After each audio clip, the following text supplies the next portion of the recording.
എല്ലാവർക്കും നമസ്കാരം. ഇന്ന് August 14 Today is 14th of August.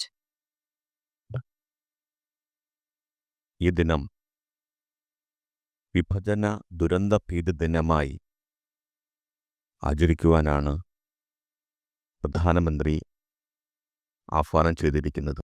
The Prime Minister has asked that this day be observed as the Partition Horror Day.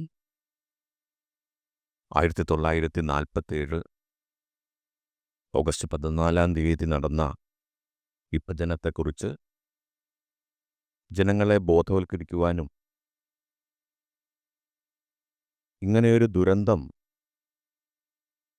ഇനി രാജ്യത്തുണ്ടാകാതിരിക്കാനുമായിട്ടാണ് ഈ ദിനം ആചരിക്കാൻ തീരുമാനിച്ചത്.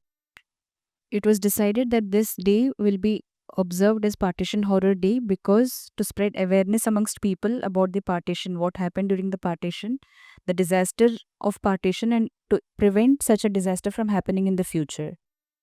മലയാളത്തിൽ ഇതിനെ വിഭജന ദുരന്ത ഭീതി ദിനം എന്ന രീതിയിലാണ് ആചരിക്കുന്നത്. In Malayalam, it is observed as Vibhajana Duranta Bhiti Dinam. പക്ഷേ കുറച്ച് ഭേദഗതികൾ വേണമെന്ന് ഒരു അഭിപ്രായമുണ്ട്. But we have an opinion that there has to be some modifications in this. വിഭജന ദുരന്ത ജാഗ്രതാ ദിനം എന്ന് കൊടുക്കാം. We can say Vibhajana Duranta Jagrata Dinam, that is Partition Horror Remembrance Day. അതുപോലെ വിഭജന ദുരന്ത സ്മൃതി ദിനം എന്ന് കൊടുക്കാം. Or we can say Vibhajana Duranta Smriti Dinam. ഭീതി ദിനം എന്ന് പറയുന്നത് അത് നല്ല പ്രയോഗമാണെന്ന് തോന്നുന്നില്ല. When we say Durantam or horror, ദുരന്തമല്ല, ഭീതി. when we say Bhiti, it does not, that is, when we say horror, it doesn't seem suitable. വിഭജന ദുരന്ത ജാഗ്രതാ ദിനം, വിഭജന ദുരന്ത സ്മൃതി ദിനം എന്ന പേരിൽ നമുക്കിതിനെ ആചരിക്കാം. We can observe it as Vibhajana Duranta Remembrance Day or Smriti Dinam. 1947 August 14 മുമ്പ് തന്നെ ദുരന്തങ്ങൾ ആരംഭിച്ചിരുന്നു. Even much before 14th August 1947, these disasters have started to happen. മൃഗീയമായ കൊലപാതകങ്ങൾ നടന്നു. There were many cruel killings. വീടുകൾ കൊള്ളയടിക്കൽ, Houses were plundered. വീടുകളും ക്ഷേത്രങ്ങളും തീവച്ച് നശിപ്പിക്കുക, Many homes and temples were burnt and destroyed. വിഗ്രഹങ്ങളെ അപമാനിക്കുക, Many idols were insulted. നിർബന്ധിതമായി മതം മാറ്റുക, Many forceful religious conversions took place. ക്രൂരമായ ബലാത്സംഗങ്ങൾ നടത്തുക, Many cruel rapes took place. ചിന്തിക്കാൻ കഴിയാത്ത വിധമുള്ള ക്രൂര പീഡനങ്ങൾ നടത്തുക, There were unimaginable kinds of harassments on people. അടിമകളാക്കുക. They were made slaves. ഇങ്ങനെയുള്ള പ്രവൃത്തികളെല്ലാം പാകിസ്ഥാൻ നേടുവാൻ വേണ്ടിയാണ് മുസ്ലിം ലീഗ് നടത്തിയത്. All these acts were done by the Muslim League in order to gain Pakistan. Pakistan കിട്ടിക്കഴിഞ്ഞും ഈ പറയുന്ന ക്രൂരകൃത്യങ്ങൾ ഓഗസ്റ്റ് 14 ശേഷവും വളരെ ഭീകരമായി വ്യാപകമായി ഭരണകൂടത്തിൻ്റെ ഒത്താശയോടെ നടപ്പാക്കി. Even after gaining Pakistan, even after the formation of Pakistan, even after 14th August, still the same cruelties are happening with the support of the government. ലോകത്തിലെ ഏറ്റവും വലിയ ദുരന്ത സംഭവങ്ങൾ 10 എടുത്താൽ അതിലൊന്ന് നമ്മുടെ ഭാരത വിഭജനത്തെ തുടർന്നുണ്ടായ പ്രശ്നങ്ങളാണ്. If you take the list of the most horrific 10 disasters in the world, one of them will be the disasters of partition. വിഭജനത്തിന് ശേഷം നടന്ന കൊലപാതകങ്ങളിൽ 20 ലക്ഷം പേരെങ്കിലും കൊല്ലപ്പെട്ടു എന്നാണ് കണക്ക്. The statistics say that in the killings that happened after the partition, at least 20 lakh people have been killed. പലായനം ചെയ്യപ്പെട്ടവർ 2 കോടിയിലേറെ. And more than 2 crore people had to migrate across the border. ക്രൂരമായി ബലാത്സംഗം ചെയ്യപ്പെട്ടവർ 1 ലക്ഷത്തിലേറെ. And more than 1 lakh people were cruelly raped and molested. ക്ഷേത്ര നശീകരണത്തിനോ മതമാറ്റങ്ങൾക്കോ കണക്കില്ല. And there is no statistics about the number of temples destroyed or the number of people forcefully converted. ഇതാണ് നമ്മൾ സ്വാതന്ത്ര്യം നേടുമ്പോൾ നമുക്ക് ലഭിച്ചത്. This is what we got when we gained independence. വിഭജന ദുരന്ത ജാഗ്രതാ ദിനം നമ്മൾ ആചരിക്കണമോ വേണ്ടയോ? So, shouldn't we be observing this Partition Remembrance Day or not? നിങ്ങൾ പറയൂ. You tell us.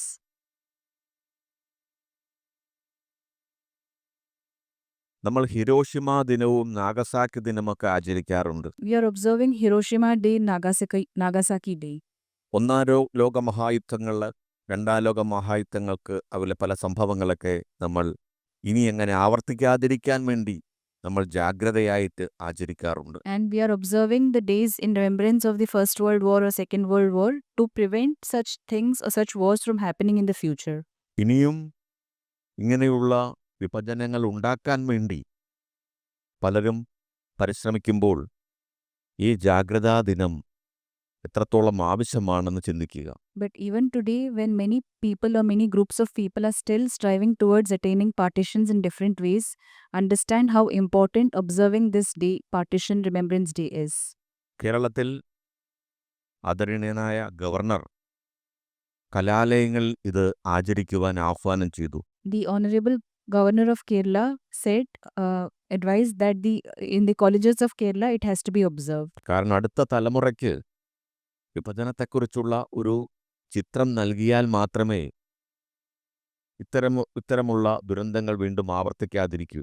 Because only if you create an awareness amongst the new generation or the future generations about the partition, only then we can prevent such things from happening in future. പക്ഷേ നിർഭാഗ്യകരമെന്ന് പറയട്ടെ, കേരളത്തിലെ ചില കലാലയങ്ങളിലും പ്രദേശങ്ങളിലും സംഘർഷങ്ങൾ ഉണ്ടാവുകയാണ്. But unfortunately, what is happening in the colleges and universities in Kerala today is protests are happening. നമ്മുടെ ചരിത്രത്തിന്റെ ഭാഗമായ നമ്മുടെ രാജ്യത്തിലെ ജനത, നമ്മുടെ പൂർവികർ അനുഭവിച്ചൊരു ദുരന്തമാണ്. This is a disaster which is a part of our history and it was faced by our ancestors. ഇനി ഇത് ആവർത്തിക്കാതിരിക്കാൻ വേണ്ടി ഇതിനെ ഓർക്കുന്നതിൽ ആർക്കാണ് എതിർപ്പുണ്ടാകേണ്ടത്? Who is against this, following this or observing this Remembrance Day so as to create an awareness and prevent such things from happening in future? Pakistan ചിലപ്പോൾ ഇതിൽ അസ്വസ്ഥതയുണ്ടാകാം. Pakistan can be disturbed by this. കാരണം ഇത്രയേറെ ജനങ്ങളെ കൂട്ടക്കൊല ചെയ്ത് ഇത്രയും കോടി ജനങ്ങളെ പലായനം ചെയ്യിപ്പിച്ച് അവർ നേടിയത് എന്താണെന്ന് അവർ സ്വയം പരിശോധിക്കാൻ ഇത് ഉതകും. Because it is time, this will help them in understanding or trying to analyze how many people they had killed, the partition had killed, how many people had to migrate or flee from their hometowns, natives, and how many people were converted. വിഭജനത്തിന് അനുകൂലമായ പശ്ചാത്തലമൊരുക്കിയവർക്ക് പശ്ചാത്തപിക്കാനും തെറ്റുതിരുത്താനും ഇത് അവസരമൊരുക്കും. This will also create a circumstances through which people who were responsible for the partition can retrospect on it and they can try to correct their mistakes. പക്ഷെ പാകിസ്ഥാനെയോ ഇതിന് പശ്ചാത്തലം ഒരുക്കിയവർക്കല്ല ഇപ്പൊ വിഷമം ഉണ്ടാകുന്നതെന്നുള്ളതാണ് ദുഃഖകരമായ കാര്യം. But what is happening unfortunately is it is neither Pakistan nor the people who are responsible for the conversion who are hurt by this. ഇവിടെ ചില കോളേജുകളിൽ KSU, SFI, MSF എന്ന സംഘടനകളാണ് ഇതിനെതിരെ പ്രശ്നങ്ങളുമായി രംഗത്ത് വന്നിരിക്കുന്നത്. It is certain organizations in the colleges and universities of Kerala such as KSU, SFI, MSF who are coming out in protest against the observing of this date. MSF രംഗത്ത് വന്നത് നമുക്ക് മനസ്സിലാക്കാം. If MSM has come out in protest against it, we can understand. കാരണം ഭാരതം വിഭജിച്ചത് അഖിലേന്ത്യാ മുസ്ലിം ലീഗിന്റെ സമ്മർദ്ദതന്ത്രങ്ങളും ഭീഷണികളും അക്രമങ്ങളും കൊണ്ടാണ്. Because India, the partition itself happened because of the actions, because of the threats, because of the of the All India Muslim League. അഖിലേന്ത്യാ മുസ്ലിം ലീഗിന്റെ കേരള ഘടകമാണ് പിന്നീട് കേരളത്തിലെ മുസ്ലിം ലീഗായി മാറിയത്. The All India Muslim League's Kerala chapter later became Kerala's Muslim League. അന്ന് ഭാരതം വിഭജിക്കണം എന്ന് ആവശ്യപ്പെട്ടുകൊണ്ട് മുസ്ലിം ഭൂരിപക്ഷ മേഖലയിൽ പ്രകടനങ്ങളും മുദ്രാവാക്യങ്ങളും നടന്നു. In those days, in all the Muslim majority regions, there were protests, there were demonstrations that they want a separate nation. പത്തണയ്ക്ക് കുത്തിവാങ്ങും Pakistan എന്നായിരുന്നു അവരുടെ മുദ്രാവാക്യം. Their slogan was that they will buy a sword for 10 annas and they will use it to gain Pakistan. സ്വാതന്ത്ര്യം കിട്ടിയപ്പോൾ പറഞ്ഞത്, ചിരിച്ചുകൊണ്ട് നേടി പാകിസ്ഥാൻ, പൊരുതിക്കൊണ്ട് നേടും ഹിന്ദുസ്ഥാൻ എന്നാണ് പച്ച മലയാളത്തിൽ മുദ്രാവാക്യം വിളിച്ചത്. Later, when partition happened and Pakistan was formed, the slogan raised was, we gained Pakistan very easily or happily and we will fight for gaining Hindustan, that is India. Muhammad Ali ജിന്നയുടെ Pakistan സ്വപ്ന പദ്ധതിയിൽ മലബാറിലെ മുസ്ലിം ഭൂരിപക്ഷ പ്രദേശങ്ങളും ഉണ്ടായിരുന്നു. In the dream project of Jinnah, that is the partition of India and formation of Pakistan, it also included some parts of Kerala, which is Malappuram. 1921 Mappila കലാപത്തെ തുടർന്ന് മാപ്പിളസ്ഥാൻ, മുസ്ലിങ്ങളുടെ ഒരു രാജ്യം കുറച്ചു കാലത്തേക്ക് അവർ സ്ഥാപിച്ചിരുന്നു. Following the Malabar riots, Mapla riots in 1921, some parts of Malabar they had claimed as part of their Muslim region. അവിടെയുള്ള ഹിന്ദുക്കളെയൊക്കെ ക്രൂരമായി കൊലപ്പെടുത്തുകയും ക്ഷേത്രങ്ങളും വിഗ്രഹങ്ങളെ നശിപ്പിക്കുകയും എല്ലാം ചെയ്ത് നിരവധി പേരെ മതപരിവർത്തനം ചെയ്ത് ആ മേഖലയിൽ ഭൂരിപക്ഷം വർദ്ധിപ്പിച്ചിരുന്നു മുസ്ലിങ്ങൾ. The Muslims, what they did is they killed a lot of people, they forcefully converted them, they destroyed the temples and places of worship and houses and tried to create a Muslim majority. ഈ പ്രദേശങ്ങളിൽ മുസ്ലിം ഭൂരിപക്ഷമായതോടെ ഹിന്ദുസ്ഥാനിൽ അല്ലെങ്കിൽ ഭാരതത്തിൽ ഞങ്ങൾക്ക് ജീവിക്കേണ്ട, ഞങ്ങൾ വേറൊരു രാജ്യമാണെന്ന ചിന്താഗതി അവരിൽ ഉണ്ടാകാൻ തുടങ്ങി. When these regions became a Muslim majority, they started getting separatist mindsets that they don't want to be a part of India and they want to join Pakistan. അത് കേരളത്തിലുണ്ടായ തീവ്രവാദി മുസ്ലിങ്ങൾക്കിടയിലുണ്ടായ മനോവികാരം. This was the mindset of the people, that is extremist Muslims in Kerala. അതുപോലെ തന്നെ ഇവിടെയുള്ള മുസ്ലിം league ഘടകവും അഖിലേന്ത്യാ മുസ്ലിം ലീഗിൻ്റെ, സർവേന്ത്യാ മുസ്ലിം ലീഗിൻ്റെ കേരള ഘടകവും അതനുസരിച്ച് തന്നെയാണ് ചിന്തിച്ചത്. Similarly, the Kerala chapter of the All India Muslim League also was thinking similarly. Pakistan എന്ന ആശയം ബ്രിട്ടീഷ് പ്രവിശ്യയിലെ മുസ്ലിം ഭൂരിപക്ഷ പ്രദേശങ്ങളെല്ലാം ചേർത്ത് ഒരു രാജ്യമുണ്ടാക്കണമെന്നായിരുന്നു. The concept was that the formation of Pakistan was that all the British provinces which have Muslim majority population will be Pakistan. അന്ന് കേരളത്തിൽ മലബാർ എന്ന് പറയുന്നത് British പ്രവിശ്യയായിരുന്നു. In those days, the Malabar region of Kerala was a British province. കൊച്ചിയിലെ ഹിന്ദു രാജാവാണ് ഭരിച്ചത്. തിരുവിതാംകൂറിലെ ഹിന്ദു രാജാവാണ് ഭരിച്ചിരുന്നത്. Whereas in Kochi, it was ruled by a Hindu king. Similarly, Travancore was also ruled by a Hindu king. Malabar British പ്രവിശ്യയായിരുന്നു. Whereas Malabar was a British province. Malabar മൊത്തം മുസ്ലിങ്ങളല്ല ഭൂരിപക്ഷമെങ്കിലും മലബാറിലെ ചില പ്രദേശങ്ങളിൽ മുസ്ലിം ഭൂരിപക്ഷമായിരുന്നു. Although Malabar was not completely dominated by Muslim population, but some regions of Malabar were Muslim majority. ഇന്നത്തെ മലപ്പുറം ജില്ല എന്ന് വിളിക്കപ്പെടുന്ന ഭാഗങ്ങളിൽ കോഴിക്കോടും പാലക്കാടിലുമുള്ള മുസ്ലിം ഭൂരിപക്ഷ പ്രദേശങ്ങൾ ചേർത്ത് പാകിസ്ഥാന് ചേരണമെന്നായിരുന്നു ഇവിടെയുള്ളവർ വാദിച്ചത്. The people here had argued that some regions which are part of present-day Malappuram and Kozhikode must be joined together and joined with Pakistan. പക്ഷേ ജിന്നയ്ക്ക് അത് സാക്ഷാത്കരിക്കാൻ കഴിഞ്ഞില്ല. But Jinnah was not able to achieve that. കാരണം പാകിസ്ഥാനിൽ നിന്ന് വളരെയേറെ ദൂരമായ കേരളത്തിലെ ഒരു പ്രദേശത്ത് മുസ്ലിം പാകിസ്ഥാൻ ഉണ്ടാക്കി അതിനെ നിയന്ത്രിക്കാൻ പറ്റില്ല എന്ന് അദ്ദേഹത്തിന് തോന്നിയിരിക്കണം. Because it is possible that Jinnah had understood the practical difficulty of the geographical distance between Pakistan and this Malabar region which is in Kerala, and he might have thought that administration might be very difficult. ആദ്യം അതിനുവേണ്ടി വാദിച്ചെങ്കിലും പിന്നീട് അതിലധികം താല്പര്യം കാട്ടിയില്ല. Although initially he had argued for it, he was in support of it. Later, he did not show much interest or enthusiasm about it. പക്ഷെ ഇവിടെയുള്ള മുസ്ലിം league നേതാക്കന്മാർ അതിനുവേണ്ടി വാദിച്ചുകൊണ്ടേയിരുന്നു. But the Muslim League leaders in Kerala kept fighting for it.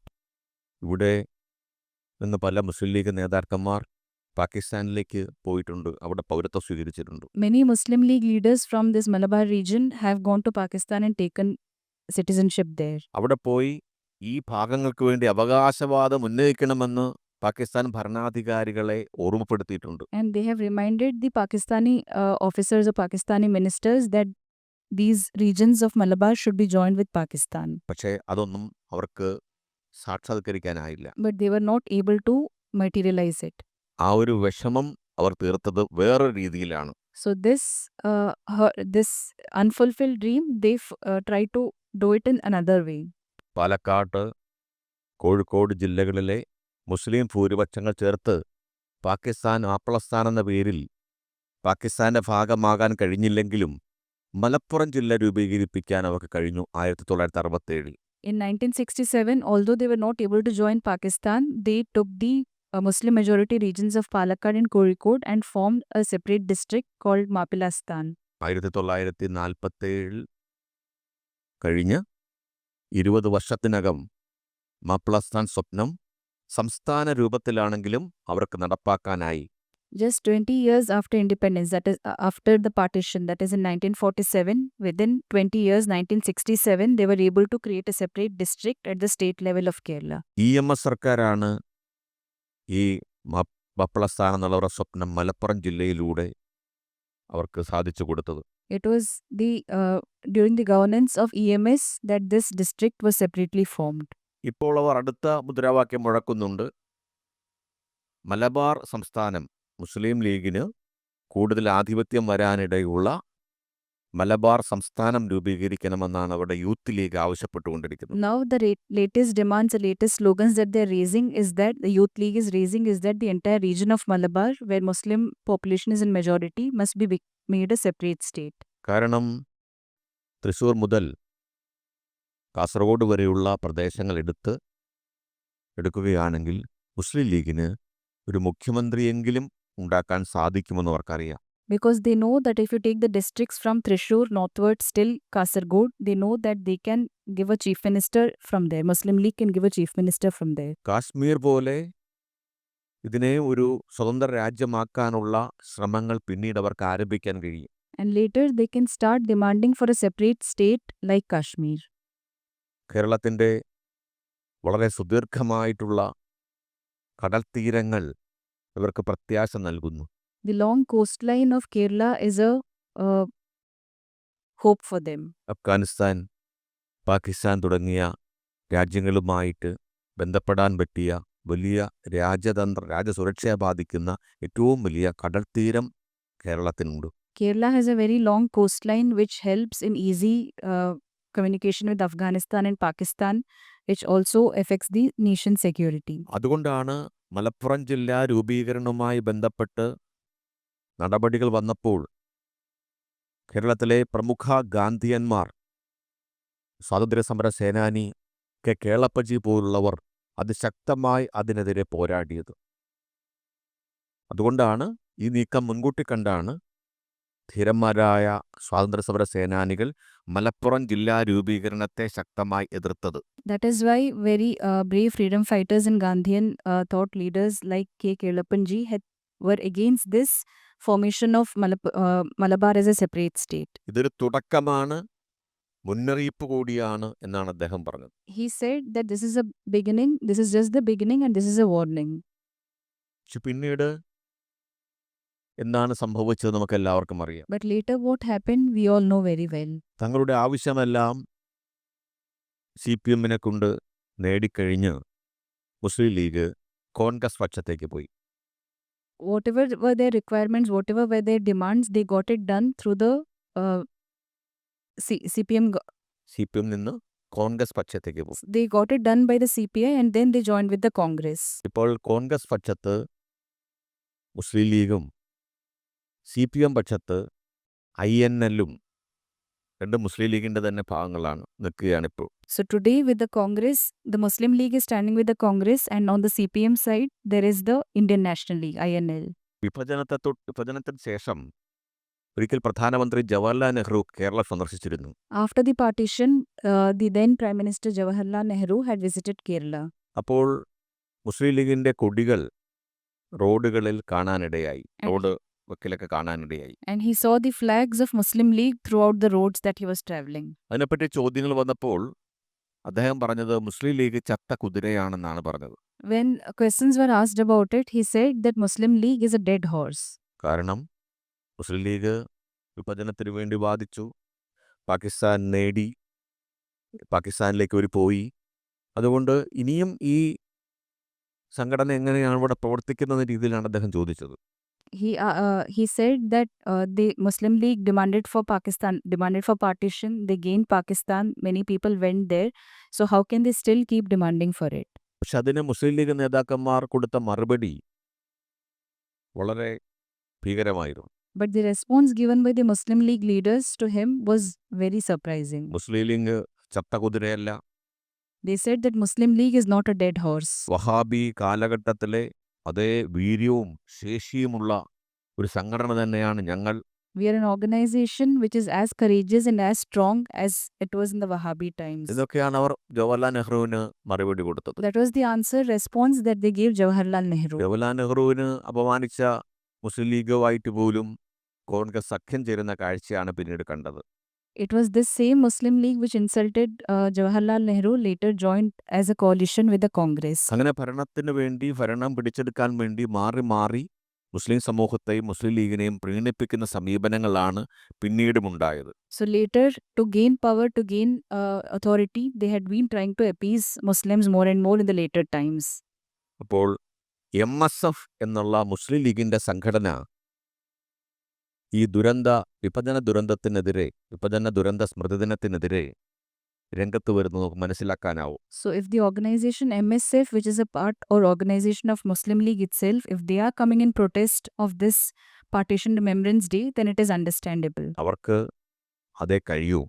Because that is only what they can do. എന്നും വിഭജനത്തിന് അനുകൂലമായി ചിന്തിക്കുകയും സാധ്യമാണെങ്കിൽ വിഭജനം വേണം എന്ന് വാദിക്കുകയും ചെയ്യുന്ന മൈൻഡ് സെറ്റാണ് അവർക്കുള്ളത്. They have the mindset who have always been demanding and fighting for partition, and if a chance arises, they will ask for partition. ഭാരതവും പാകിസ്ഥാനുമായി യുദ്ധമുണ്ടാകുമ്പോൾ പാകിസ്ഥാന്റെ വിജയത്തിന് വേണ്ടി പ്രാർത്ഥിക്കുന്നവരിൽ ചിലർ അവർ പരസ്യമായി പ്രാർത്ഥിക്കുന്നവർ പോലും അവരുടെ ഇടയിലുണ്ട്. When the war between India and Pakistan happens, there are people among them who are openly, publicly praying for Pakistan's victory. ഭാരതവും പാകിസ്ഥാനുമായി ക്രിക്കറ്റ് കളിക്കുമ്പോൾ പോലും പാകിസ്ഥാൻ വിജയിക്കുമ്പോൾ ടിവിയിൽ മാല എണീക്കുന്നവരുണ്ട്. When India-Pakistan cricket matches happen, when Pakistan wins or is about to win, they put garlands on the TVs. Pakistan അനുകൂല മുദ്രാവാക്യം മുഴക്കുവാൻ യാതൊരു മടിയും ഓർക്കില്ല. They don't hesitate to raise slogans in support of Pakistan. Ajmal Kasab, Yakub മേബൻ, അഫ്സൽ ഗുരു എന്നിവർക്ക് വേണ്ടി മയ്യത്ത് നിസ്കാരം ചെയ്തവർ വരെ നമ്മുടെ കേരളത്തിലുണ്ട്. There are people in Kerala who had performed Mayat Namaz for terrorists like Ajmal Kasab, Yaqub Memon and Afzal Guru. അതുകൊണ്ട് MSF, Popular Front, Welfare Party പോലുള്ള സംഘടനകൾ വിഭജന ദുരന്ത സ്മൃതി ദിനത്തെ എതിർക്കാൻ വരുന്നത് നമുക്ക് മനസ്സിലാക്കാനാകും. So if organizations like MSF or Welfare Party or PFA are coming in protest of Partition Remembrance Day, it is understandable. എന്നാൽ ഹിന്ദുക്കളായ വിദ്യാർത്ഥികളും യുവാക്കളും മുതിർന്നവരുമൊക്കെ കൂടുതൽ അംഗങ്ങളായിട്ടുള്ള കോൺഗ്രസ്, CPM, CPI പോലുള്ള പ്രസ്ഥാനങ്ങൾ ഇതിനെതിരെ രംഗത്ത് വരുന്നത് ദുരൂഹമാണ്. But it is very suspicious why organizations which have a Hindu majority youth or older people, students, people, including parties like CPIM, Congress, etc., are coming out in protest of this. ഈ വിഭജന ദുരന്തം ഒരു ചരിത്ര വസ്തുതയാണ്.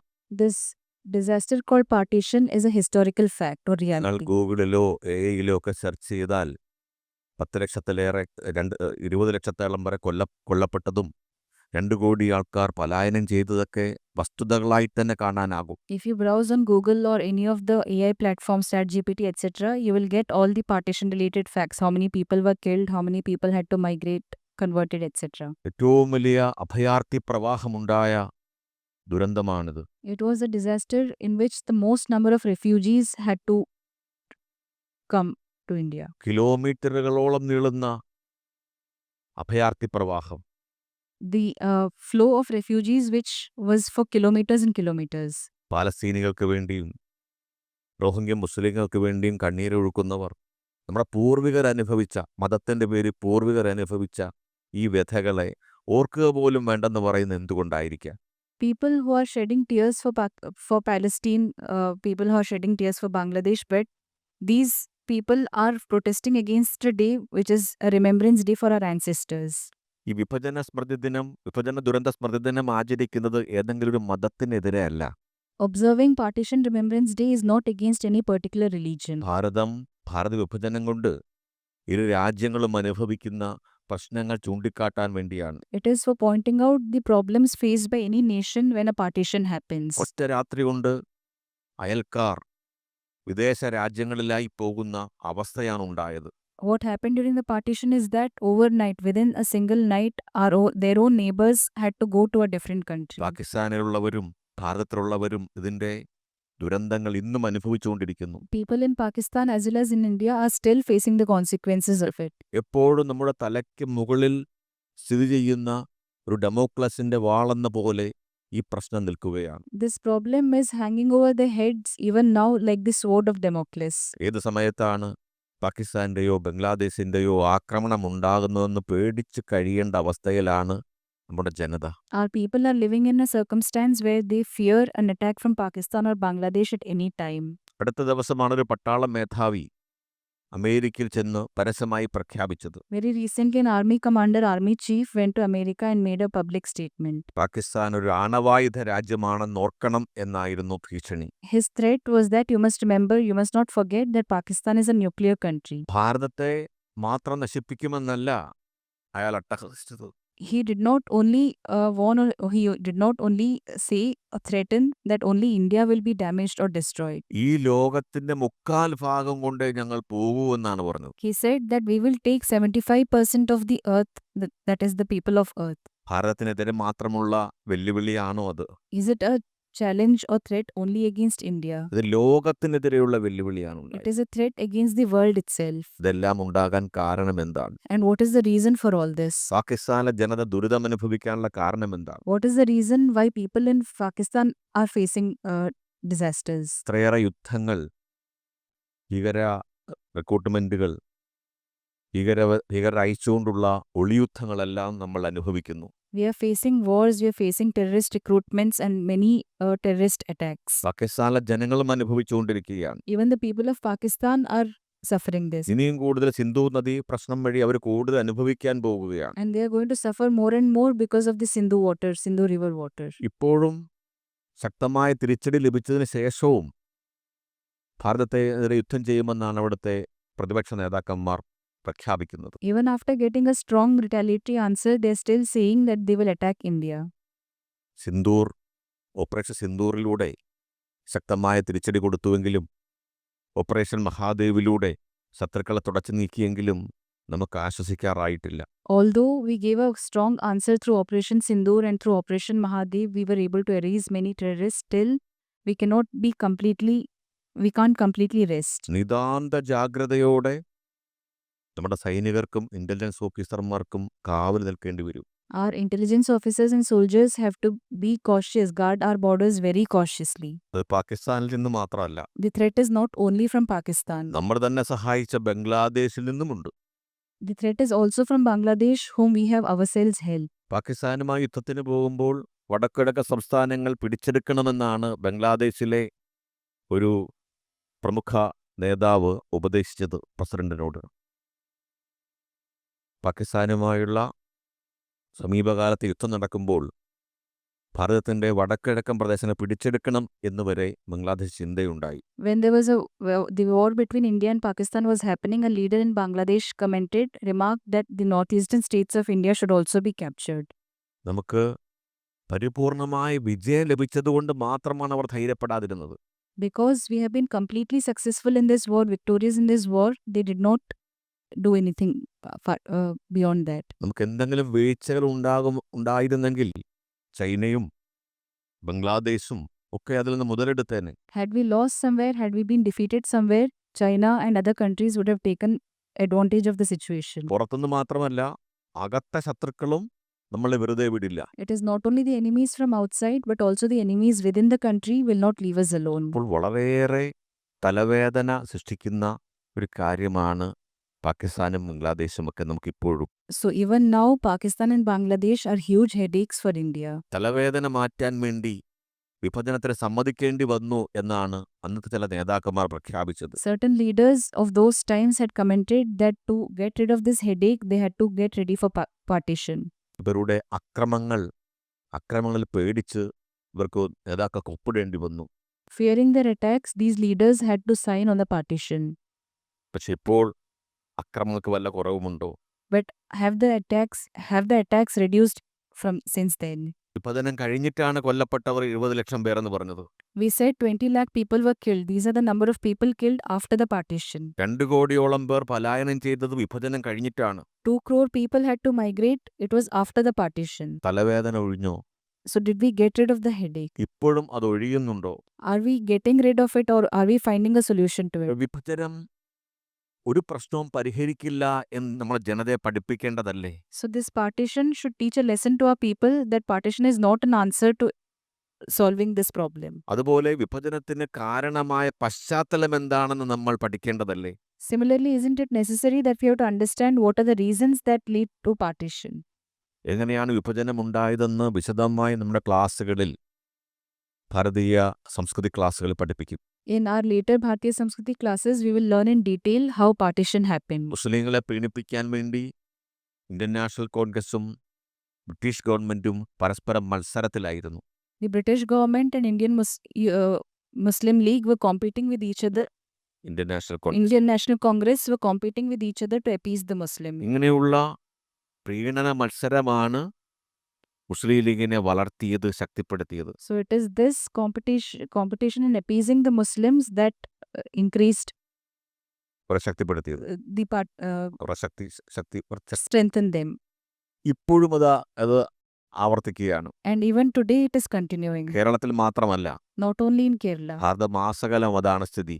Everywhere this is the same situation. അന്ന് 20% ഉള്ളപ്പോഴാണ് വിഭജനം ഉണ്ടാക്കാൻ മുസ്ലിം ലീഗിന് കഴിഞ്ഞത്. Then when the population was 20%, they were able to create a separate country. ഇന്നും 20% ആയി കഴിഞ്ഞു എന്നതാണ് യാഥാർത്ഥ്യം. And the reality is that today the population has become 20%. അതിനു പുറമെ ലക്ഷക്കണക്കിന്, ഒരുപക്ഷെ കോടിക്കണക്കിന് റോഹിംഗ്യ മുസ്ലിങ്ങളും ബംഗ്ലാദേശി മുസ്ലിങ്ങളുമാണ് ഇവിടെ പൗരത്വം നേടിയിരിക്കുന്നത്. And not just that, lakhs or maybe crores of Rohingya Muslims have gained citizenship in India. തെരഞ്ഞെടുപ്പിൽ ഇവർ വോട്ട് ചെയ്യും എന്ന് തോന്നുന്ന ആരെയും ചേർക്കുന്ന രീതിയിലാണ് ചില സംസ്ഥാനങ്ങളിലെ മുഖ്യമന്ത്രിമാർ പെരുമാറുന്നത്. The chief ministers of certain states are behaving in such a way that in the election they will win no matter whom they choose. ബംഗാളിൽ ഇത് നമുക്ക് കാണുവാൻ കഴിയും. We can see this in Bengal. ബീഹാറിൽ 50 ലക്ഷത്തിലേറെ ആൾക്കാരെയാണ് അനധികൃതമായി വോട്ടേഴ്സ് പട്ടിക ചേർത്തിരുന്നത്. In Bihar, more than 50 lakh people have been included in the voters list. ഇവരെ നീക്കിയതിനെതിരെയാണ് ഇലക്ഷൻ കമ്മീഷനെതിരെ ചിലർ ഉറഞ്ഞു തുള്ളുന്നത്. And for removing them from the voters list, people are going against the election commission. എന്നാൽ ഇവിടുത്തെ പൗരന്മാർ, ഒരു സ്ഥലത്ത് സ്ഥിരതാമസമാക്കിയവർ പൗരത്വത്തിന് അപേക്ഷിക്കുമ്പോൾ അത് തള്ളുന്ന കാഴ്ചകളും നമ്മൾ കാണുന്നു. But at the same time, when the citizens of this country itself, when they're requesting for inclusion of their name in the voters list, those requests are not taken. ഇതൊക്കെയാണ് ഇവിടെ നടന്നുകൊണ്ടിരിക്കുന്നത്. This is what is happening today. ഇപ്പോൾ വിഭജനത്തെ ഉണ്ടാക്കുന്ന അതേ പശ്ചാത്തലം ഇന്നും നിലനിൽക്കുമ്പോൾ ഈ വിഭജന ദുരന്ത സ്മൃതിദിനത്തിന്റെ പ്രസക്തി ഏറുകയാണ്. So the circumstances that led to the partition, the same circumstances are continuing today. So the threat is still existing. അതുകൊണ്ട് ചിലരുടെ എതിർപ്പ് മനസ്സിലാകുന്നില്ല നമുക്ക്. So we are not understanding why certain people are protesting against it. വിഭജനവാദത്തിനെതിരെ നമ്മൾ ശബ്ദിക്കുമ്പോൾ എന്തിനാണ് ഇവർക്ക് അസ്വസ്ഥതയുണ്ടാകുന്നത്? When we are fighting against separatism or partition, why are they getting uneasy? വിഭജനം ആവർത്തിക്കരുത് എന്ന് പറയേണ്ടത് എല്ലാവരും ചേർന്നല്ലേ? Shouldn't all of us come together and say that partition must not happen again? പക്ഷേ അങ്ങനെയല്ല ഇവിടെ നടക്കുന്നത്. But that is not what is happening here today. ഇവിടെ ചില മുദ്രാവാക്യങ്ങൾ മുഴക്കാൻ പൂർണ്ണ സ്വാതന്ത്ര്യമാണ് കൊടുത്തിരിക്കുന്നത്. Some people have been given complete freedom to raise certain slogans. Bharat Mata കി ജയ് പാടില്ല. You can't raise the slogan Bharat Mata Ki Jai. Bharat തേരെ ടുക്കഡ് ഹോഗെ, ഭാരത തുണ്ടം തുണ്ടമാക്കും, യാതൊരു കുഴപ്പവുമില്ല. But people are freely raising the slogan Bharat Tere Tukde Honge without any problem. ഭാരതത്തിന്റെ ഓരോ പ്രദേശങ്ങൾ ആസാദി കാശ്മീർ, ആസാദി കേരളം മുദ്രാവാക്യം മുഴക്കാനും കലാലയങ്ങളിൽ സ്വാതന്ത്ര്യമുണ്ട്. Similarly, colleges and universities have given people the freedom to raise slogans such as Azadi Kashmir, Azadi Kerala, etc. Pakistan അനുകൂലമായ മുദ്രാവാക്യം മുഴക്കിയപ്പോൾ പോലും ചില രാഷ്ട്രീയ നേതാക്കന്മാർ അവരെ ന്യായീകരിക്കുകയാണ് ചെയ്തത്. Even when slogans were raised in support of Pakistan, certain political party leaders were in support of them. അപ്പോൾ ഈ അവസ്ഥയിൽ വളരെ ജാഗ്രതയോടുകൂടി നാം ഓരോരുത്തരും പെരുമാറണം. So we have to be very cautious under such circumstances. ഇതൊരു രാഷ്ട്രീയ പ്രശ്നമാണ്, നമുക്കതിലൊന്നും താല്പര്യം വേണ്ട എന്ന് നമ്മൾ ആരും കരുതരുത്. We must not think that this is a political problem. We don't have to worry about ഇത് it. പൊളിറ്റിക്കൽ പ്രശ്നമല്ല, നാഷണൽ പ്രശ്നമാണ്. This is not a political problem. It is a national problem. പ്രത്യേകിച്ച് കാശ്മീർ, പല സംസ്ഥാനങ്ങളും നുഴഞ്ഞുകയറ്റം ഇതൊക്കെ നടക്കുമ്പോൾ ഇതിന് വളരെയേറെ നമ്മൾ ശ്രദ്ധിക്കണം. Particularly when infiltration from these countries are happening into India, we have to be very careful. പല പ്രദേശങ്ങളിലും വിഘടനവാദ വിഭജന ചിന്താഗതികൾ ഉയരുമ്പോൾ നമ്മൾ ഇതിനെക്കുറിച്ച് കൂടുതൽ ശ്രദ്ധിക്കണം. When in many regions of India, separatist or partition slogans are being raised, protests are being made, demands are being made, we have to be very careful. ഇന്ന് പല പത്രവാർത്തകൾ ഞാൻ വായിച്ചു. Today, Acharya Ji went through many news regarding this. മറ്റുള്ളവരുടെ വേദനയിൽ ഉപ്പ് പുരട്ടരുതെന്നാണ് ഒരു നേതാവ് പറഞ്ഞിരിക്കുന്നത്. One political leader had commented that you must not rub salt on others' wounds. ഉപ്പ് പുരട്ടുന്നത് ആരെയാണ്? പാകിസ്ഥാൻ അനുകൂലമായ ആൾക്കാർക്ക് മാത്രമേ ഉള്ളൂ. പാകിസ്ഥാൻ അനുകൂലമായി ചിന്തിക്കുന്നവർക്കല്ലേ ഇതുകൊണ്ട് വേദന ഉണ്ടാകുന്നതുള്ളൂ. When they are saying that we are rubbing salt on others' wounds, but it is only Pakistan who is hurt by it. ആർക്കാണ് വേദന? വിഭജനത്തിനെതിരെയുള്ള മുദ്രാവാക്യം മുഴക്കുമ്പോൾ ആർക്കാണ് വേദന ഉണ്ടാവുന്നത്? ആരുടെ മുറിവിലാണ് ഉപ്പ് പുരട്ടുന്നതെന്ന് അദ്ദേഹം പറയണം. He must answer that who is being pained when we are raising awareness through Partition Remembrance Day, or whose wounds are being salted. പക്ഷെ ഇവരൊക്കെ പഴയകാല പ്രശ്നങ്ങൾ, ഇപ്പോൾ പ്രസക്തമല്ലാത്ത പഴയകാല പ്രശ്നങ്ങൾ കുത്തിപ്പൊക്കി പലരെയും വേദനിപ്പിക്കുന്നവരാണ്. But these are the same people who are raising certain incidents from the past which are not relevant today and making people hurt or pained by it even today. ജാതി പോലുള്ള അവശതകൾ പരിഹരിക്കാനായി സംവരണം പോലും ഇപ്പോൾ നിലവിലുണ്ട്. We have reservation system for the problems of caste system. എന്നിട്ടും പ്രശ്നങ്ങൾ പരിഹരിക്കാനും കഴിയുന്നില്ലെങ്കിൽ അത് ഗവൺമെന്റുകളുടെ പ്രശ്നമാണ്. Despite that, if the problem is not solved, it's a problem of the government. എന്നിട്ടും സവർണാവർണ വിരോധം കുത്തിപ്പൊക്കാൻ പലരും ശ്രമിക്കുന്നു. But still, people are trying to create divisions between so-called upper caste and lower caste. അപ്പോഴൊന്നും ഇത് കേൾക്കാറില്ല. മുറിവുകളിൽ ഉപ്പ് പുരട്ടരുതെന്ന് ഇവർക്ക് തോന്നാറില്ല. In such situations, they don't feel that they are rubbing salt on somebody's wounds. അയോധ്യയിലെ തർക്കമന്ദിരം തകർത്ത നടപടി ഒരിക്കലും മറക്കരുതെന്നാണ് ഇവർ ജനതയോട് പറഞ്ഞുകൊണ്ടിരിക്കുന്നത്. They kept reminding people that the temple that was destroyed in Ayodhya must never be forgotten. Gujarat കലാപത്തെ എപ്പോഴും ഓർത്തുകൊണ്ടിരിക്കണം എന്നിവർ പറഞ്ഞുകൊണ്ടിരിക്കും. And they keep reminding people that you have to always remember the riots in Gujarat. Gujarat കലാപത്തെ one സൈഡായി ചിത്രീകരിച്ച സിനിമകൾക്ക് പ്രോത്സാഹനം നൽകാനും മത്സരമാണിവ. And they're also competing to give support to the movies which have depicted the Gujarat riots in one-sided perspective. എന്നാൽ കേരളത്തിൽ നിന്ന് 4 പെൺകുട്ടികൾ അഫ്ഗാൻ ജയിലിൽ കിടക്കുന്ന യാഥാർത്ഥ്യം ചിത്രീകരിക്കുന്ന സിനിമയ്ക്കെതിരെ ഇവർ രംഗത്ത് വരികയും ചെയ്യും. But they are coming out in protest against the movie that has shown 4 women from Kerala who joined ISIS. ഇത്തരം ഇരട്ടത്താപ്പുകൾ 100-ലേറെ ചൂണ്ടിക്കാണിക്കാൻ കഴിയും. There are more than hundreds of such double standards. നമ്മുടെ വിദ്യാഭ്യാസ മന്ത്രി പറഞ്ഞത് വേറൊരു രീതിയിലാണ്. Our വിദ്യാഭ്യാസ മന്ത്രി ആർ ബിന്ദു പറഞ്ഞത്. Higher Education Minister R. Bindu said something different. മതനിരപേക്ഷത പാലിക്കണം എന്നാണ് മന്ത്രി പറഞ്ഞത്. Secularism. She said that we have to follow secularism. വിഭജനത്തിനെതിരെ വിഭജനമുണ്ടാകരുതെന്ന് പറയുമ്പോൾ അതെങ്ങനെയാണ് മതനിരപേക്ഷതയ്ക്കെതിരാവുന്നത്? When we say there should be no partition or when we are raising awareness against partition, how does it become against secularism? അത് മതനിരപേക്ഷതയെ ശക്തിപ്പെടുത്തുകയല്ലേ ചെയ്യുന്നത്? Isn't it strengthening the idea or notion of secularism? കാരണം മതത്തിന്റെ പേരിൽ പാകിസ്ഥാൻ ബംഗ്ലാദേശ് ഉണ്ടാക്കണം എന്നായിരുന്നു വിഭജനവാദികൾ ആഗ്രഹിച്ചതും നടപ്പാക്കിയതും. Because the desire or demands of the separatists or people who fought for partition is that there must be a separate country based on religion. ഭാരതത്തിൻ്റേത് മതനിരപേക്ഷത നിലപാടായിരുന്നു. India had a secular stand. ആ മതനിരപേക്ഷ നിലപാട് തകർത്ത നടപടിയെ മതനിരപേക്ഷവാദികൾ പ്രോത്സാഹിപ്പിക്കുകയല്ലേ വേണ്ടത്? So secularists must indeed support this stand of India which was against religion. ഇവരുടെ വാദങ്ങൾ Partition based on religion. വാദങ്ങൾ നമുക്ക് മനസ്സിലാക്കാൻ സാധിക്കുന്നില്ല. So we are not able to understand their arguments. ഇനി അടുത്തൊരു ചോദ്യം കൂടിയുണ്ട്. There is another question we want to ask. ഈ മതനിരപേക്ഷ നിലപാട് എന്ന് പറഞ്ഞാൽ എല്ലാ മതങ്ങളോടും ഒരേപോലെ സമീപനം പുലർത്തുന്ന നിലപാടാണെന്നാണ് നമ്മൾ മനസ്സിലാക്കുന്നത്.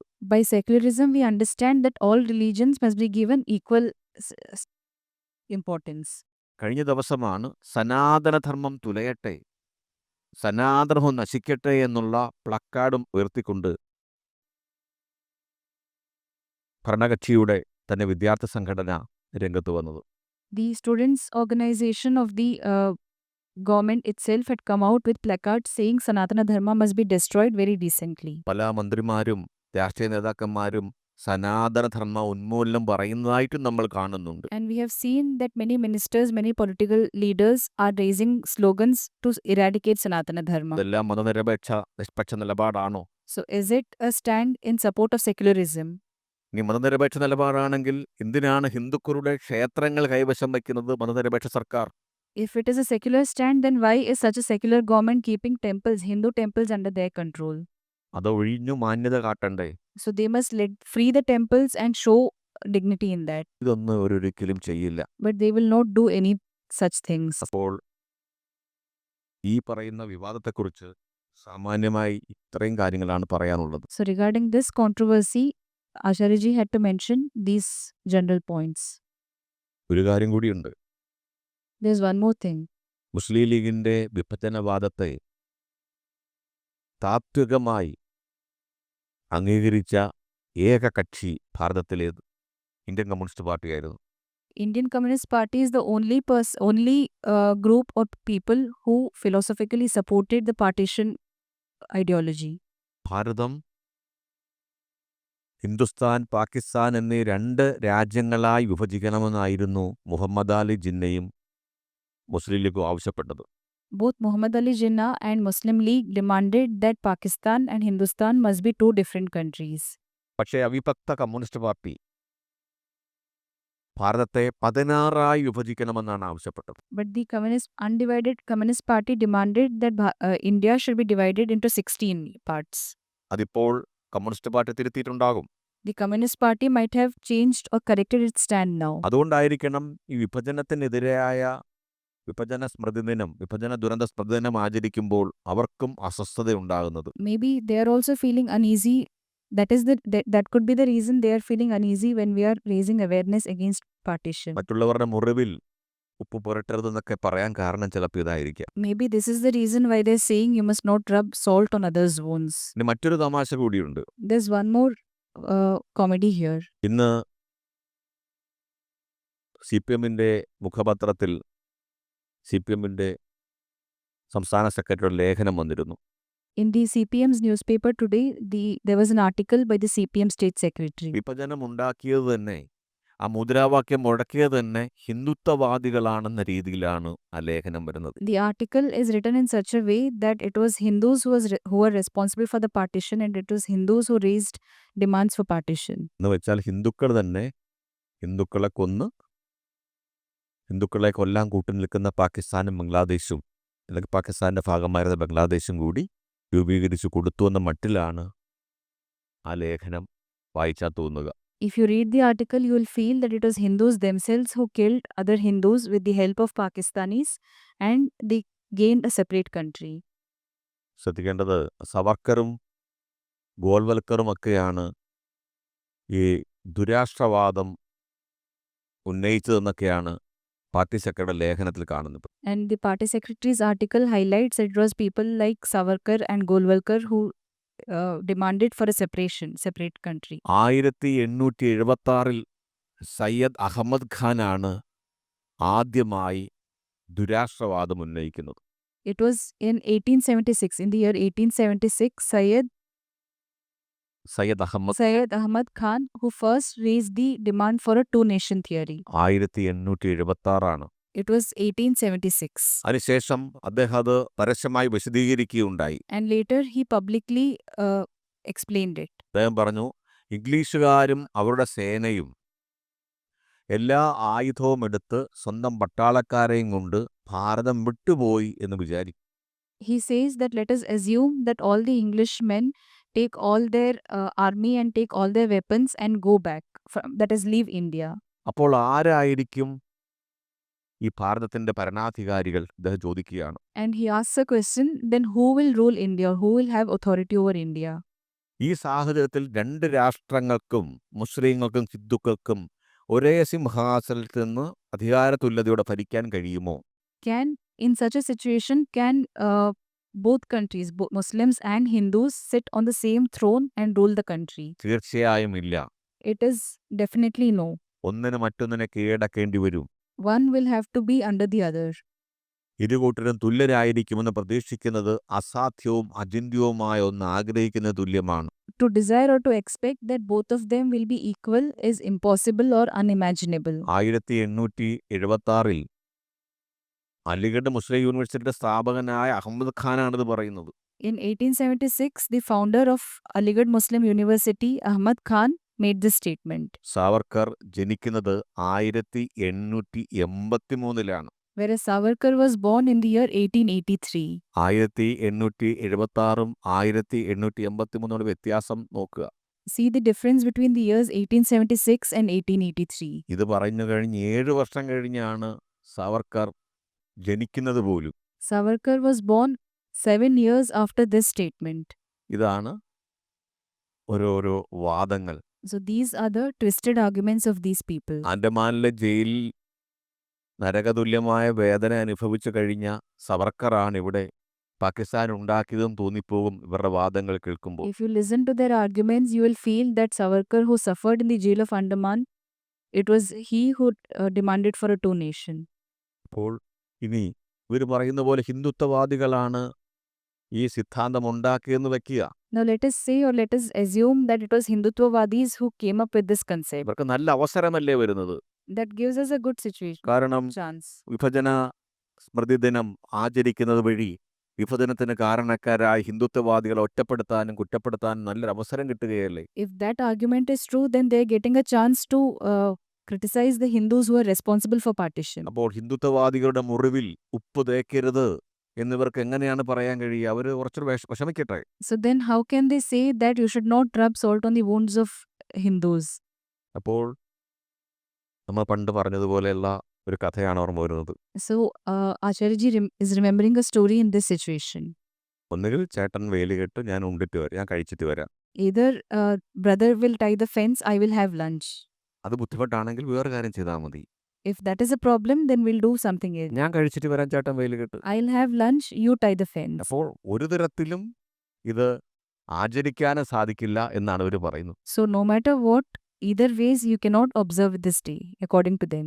1947 ഓഗസ്റ്റ് 14 അർദ്ധരാത്രിയിൽ ജവഹർലാൽ നെഹ്റു രാഷ്ട്രത്തെ അഭിസംബോധന ചെയ്തു. On the midnight of 14th August 1947, Jawaharlal Nehru addressed the nation. അതിനെക്കുറിച്ച് പിന്നീട് പത്രപ്രവർത്തകർ അദ്ദേഹത്തോട് ചോദിച്ചു. And later, certain journalists asked him about it. നിങ്ങൾ ഇത്രയും കാലം ഇന്ത്യൻ നാഷണൽ കോൺഗ്രസിന്റെ പോരാട്ടങ്ങൾ, മഹാന്മാരായ ദേശീയവാദികളുടെ സ്വപ്നങ്ങളെല്ലാം പൂവണിയാൻ പോയ ആ നിമിഷത്തിൽ എന്തായിരുന്നു മനസ്സിൽ? What were you thinking, or what was in your mind when during this moment when the struggles of the International Congress or the freedom struggle fighters went in vain? Jawaharlal Nehru സത്യസന്ധമായി പറഞ്ഞത് എനിക്ക് സന്തോഷത്തിന്റെ ദിവസമായിരുന്നില്ല എന്നാണ്. Jawaharlal Nehru honestly said that it was not a good day for me, or I was not happy during that moment. അദ്ദേഹത്തിനും വിഭജനം ദുഃഖകരമായ അനുഭവമായി അന്ന് തന്നെ ബോധ്യപ്പെട്ടു. He himself, Jawaharlal Nehru himself, had realized on that day itself that partition shouldn't have happened. കാരണം ആ പ്രസംഗം തയ്യാറാക്കിക്കൊണ്ടിരിക്കുമ്പോൾ, ലോകം ഉറങ്ങുമ്പോൾ നമ്മൾ ഉണർന്നെഴുന്നേൽക്കുകയാണെന്ന് പറയുന്ന ചരിത്രപ്രസിദ്ധമായ പ്രസംഗം തയ്യാറാക്കിക്കൊണ്ടിരിക്കുന്ന അവസരത്തിലാണ് അറിയിപ്പ് വന്നത്, ലാഹോറിൽ ഹിന്ദുക്കളെ കൂട്ടക്കൊല ചെയ്യുന്നു. Because when he was preparing the speech, when the world was sleeping and he was preparing the speech that we are waking up to a new world, he got the news that a mass killing happened in Lahore. വിഭജനത്തിൽ പാകിസ്ഥാനിൽ അകപ്പെട്ടുപോയ ഹിന്ദുക്കളെല്ലാം അതിഭീകരമായി കൊല്ലപ്പെടുന്നു, ആക്രമിക്കപ്പെടുന്നു. The Hindus who were stuck in Pakistan after the partition are being cruelly killed, cruelly targeted. ലക്ഷക്കണക്കിന് ആൾക്കാരെയാണ് മരണത്തിനും പീഡനങ്ങൾക്കും എറിഞ്ഞുകൊടുത്തത്. It was lakhs of people who were thrown on the brink of death and harassment. വിഭജനം നടപ്പാക്കാൻ വേണ്ടി സമ്മർദ്ദതന്ത്രപ്രകാരമല്ല ഇവരെ കൊന്നതെന്ന് ഓർക്കുക. We have to remember that they were not killed as to threaten and gain partition. വിഭജനമെന്ന ലക്ഷ്യം നേടിക്കഴിഞ്ഞും ഇത്രയേറെ ആൾക്കാരെയാണ് കൊന്നത്. It was after the partition happened, after gaining their separate nation, so many people were killed. ഈ വിവരമാണ് നെഹ്റുവിന് അറിയിപ്പായി ലഭിക്കുന്നത്. So this news is what went to Nehru. Nehru സമാധാനത്തോടുകൂടിയല്ല ആ പ്രസംഗം ചെയ്തതെന്നാണ് അദ്ദേഹം തന്നെ പറഞ്ഞത്. So Jawaharlal Nehru himself says that when he gave the speech, he was not happy about it. ഇതേ സമയത്ത് തന്നെ പാകിസ്ഥാനിൽ കറാച്ചിയിൽ മുഹമ്മദ് അലി ജിന്നയുടെ സ്ഥാനാരോഹണം നടക്കുകയായിരുന്നു. Swearing. Oh. At the same time, Muhammad Ali Jinnah was being sweared in Karachi. ഇതിനെല്ലാം ചുക്കാൻ പിടിച്ച mount batten പ്രഭു അവിടെ പോയിരുന്നു. And Lord Mountbatten was present in that ceremony. അദ്ദേഹം വിമാനത്തിൽ ഇരുന്നുകൊണ്ടാണ് ആ കാഴ്ച കണ്ടത്. He saw this ceremony from sitting in his aircraft. ഈ പ്രദേശങ്ങളിലെ നൂറുകണക്കിന് വീടുകളും കടകമ്പോളങ്ങളും ആളി കത്തിക്കൊണ്ടിരിക്കുന്നു. Many hundreds of houses or thousands of houses were burning when he saw. അവയ്ക്കിടയിലൂടെ നുഴഞ്ഞു നീങ്ങുന്ന പതിനായിരക്കണക്കിന് മനുഷ്യരും കാളവണ്ടികളും. And there were tens of thousands of people and trains which were in between these fires. തലയിൽ കൈവച്ചാണ് മൗണ്ട് ബാറ്റൻ ആ കാഴ്ച കണ്ടതത്രേ. And when Mountbatten looked at this scene, he felt helpless. Gandhiji അന്ന് എവിടെയായിരുന്നു? Where was Gandhiji then? കൽക്കട്ടയിലെ കലാപബാധിത പ്രദേശങ്ങളിലായിരുന്നു Gandhiji. Gandhiji was in Kolkata during that time. അന്ന് ഗാന്ധിജിയെ കണ്ട് സ്വാതന്ത്ര്യദിന സന്ദേശം എഴുതിയെടുക്കാൻ റിപ്പോർട്ടർ എത്തി. A reporter went to Gandhiji that day to take the Independence Day message from him. ഞാനാകെ വരണ്ടുപോയി, ഐ ബിക്കെയിം ഡ്രൈ എന്നാണ് ഗാന്ധിജി പറഞ്ഞത്. Gandhiji said that I became dry. Mahatma Gandhi, Jawaharlal Nehru, ഇതെല്ലാം ചുക്കാൻ പിടിച്ച മൗണ്ട് ബാറ്റൻ പ്രഭുവെല്ലാം അന്ന് തന്നെ ഈ ദിവസം തന്നെ അറിഞ്ഞിരുന്നു, ദുരന്തമാണെന്നറിഞ്ഞിരുന്നു. Jawaharlal Nehru, Gandhiji, Mountbatten, who was responsible for the partition, they themselves had realized that this partition was wrong. ചോരപ്പുഴയിലൂടെയാണ് ഇരു രാജ്യങ്ങളും പിറന്നു വീണത്. These countries were born out of bloodshed. മനുഷ്യ ചരിത്രത്തിൽ തന്നെ ഏറ്റവും വലിയ 10 ദുരന്തങ്ങളിലൊന്നായി ഈ ഇന്ത്യ വിഭജനത്തെ ഭാരത വിഭജനത്തെ കാണുന്നു. This India-Pakistan partition is considered in the 10 worst disasters of the world. 20 ലക്ഷം പേർ മരിച്ചെന്നാണ് കണക്ക്. It says that 20 lakh people were killed. 2 കോടിയോളം പേർ പലായനം ചെയ്യപ്പെട്ടു. 2 crore people had to migrate. ഇന്നും ഈ മുറിവുകൾ ഈ പ്രദേശങ്ങളിലാകെ നിലനിൽക്കുന്നു. And these wounds, these situations are still in these places. അപ്പോൾ ഇതിനെക്കുറിച്ച് നമ്മൾ ബോധവാന്മാരാകേണ്ടതല്ലേ? So isn't it necessary that we raise awareness about this? 2021 മുതലാണ് ഈ ദിനം ആചരിക്കാൻ തുടങ്ങിയത്. This day is being observed since 2021. അത് നമുക്ക് ആചരിക്കണമോ വേണ്ടയോ എന്ന് നിങ്ങൾ തന്നെ അഭിപ്രായം പറയുക. So you can give your own opinion as to whether we have to observe this day or not. ഇതാണ് പറയാനുള്ളതൊരു ഇതിൻ്റെ ഭീകരതയെക്കുറിച്ചൊക്കെ നിരവധി പറയാനുണ്ട്. There's a lot to describe about the horrors of this partition. രസകരമായ കാര്യം, മുസ്ലിം ലീഗ് ഹിന്ദുക്കളെ കൊന്നൊടുക്കി പാകിസ്ഥാൻ നേടാനായിട്ട് ഒരു ഡയറക്റ്റ് ആക്ഷൻ ഡേ ആചരിച്ചിരുന്നു. Interestingly, the Muslim League had started a direct action day, ആചരിച്ചിരുന്നു. observed a direct action day. ഈ ഡയറക്റ്റ് ആക്ഷൻ ഡേയിലൂടെയാണ് ധാരാളം പേര് കൊല്ലപ്പെടാൻ തുടങ്ങിയത്. And it was through this direct action day that many people started being killed. ഇത് കേരള PSCയുടെ ചോദ്യമാണ്. This is one of the questions in the Kerala Public Service Commission exam. Muslim league direct action day ആചരിച്ചത് എന്നാണ് ചോദിക്കുന്നുണ്ട്. The question is, when did Muslim League started observing direct action day? 50,000-ലേറെ ആൾക്കാരെ കൂട്ടക്കൊല ചെയ്തൊരു ഒരു day ആണ് 1946 August 16 August 16, 1946 is the day when thousands of people were killed. അത് നടത്തി ഒരു വർഷത്തിനകം പാകിസ്ഥാൻ നേടാൻ അവർക്ക് കഴിഞ്ഞു. Within 1 year of this, they were able to gain Pakistan. അപ്പോൾ ദുരന്ത സ്മൃതിദിനമാണ്.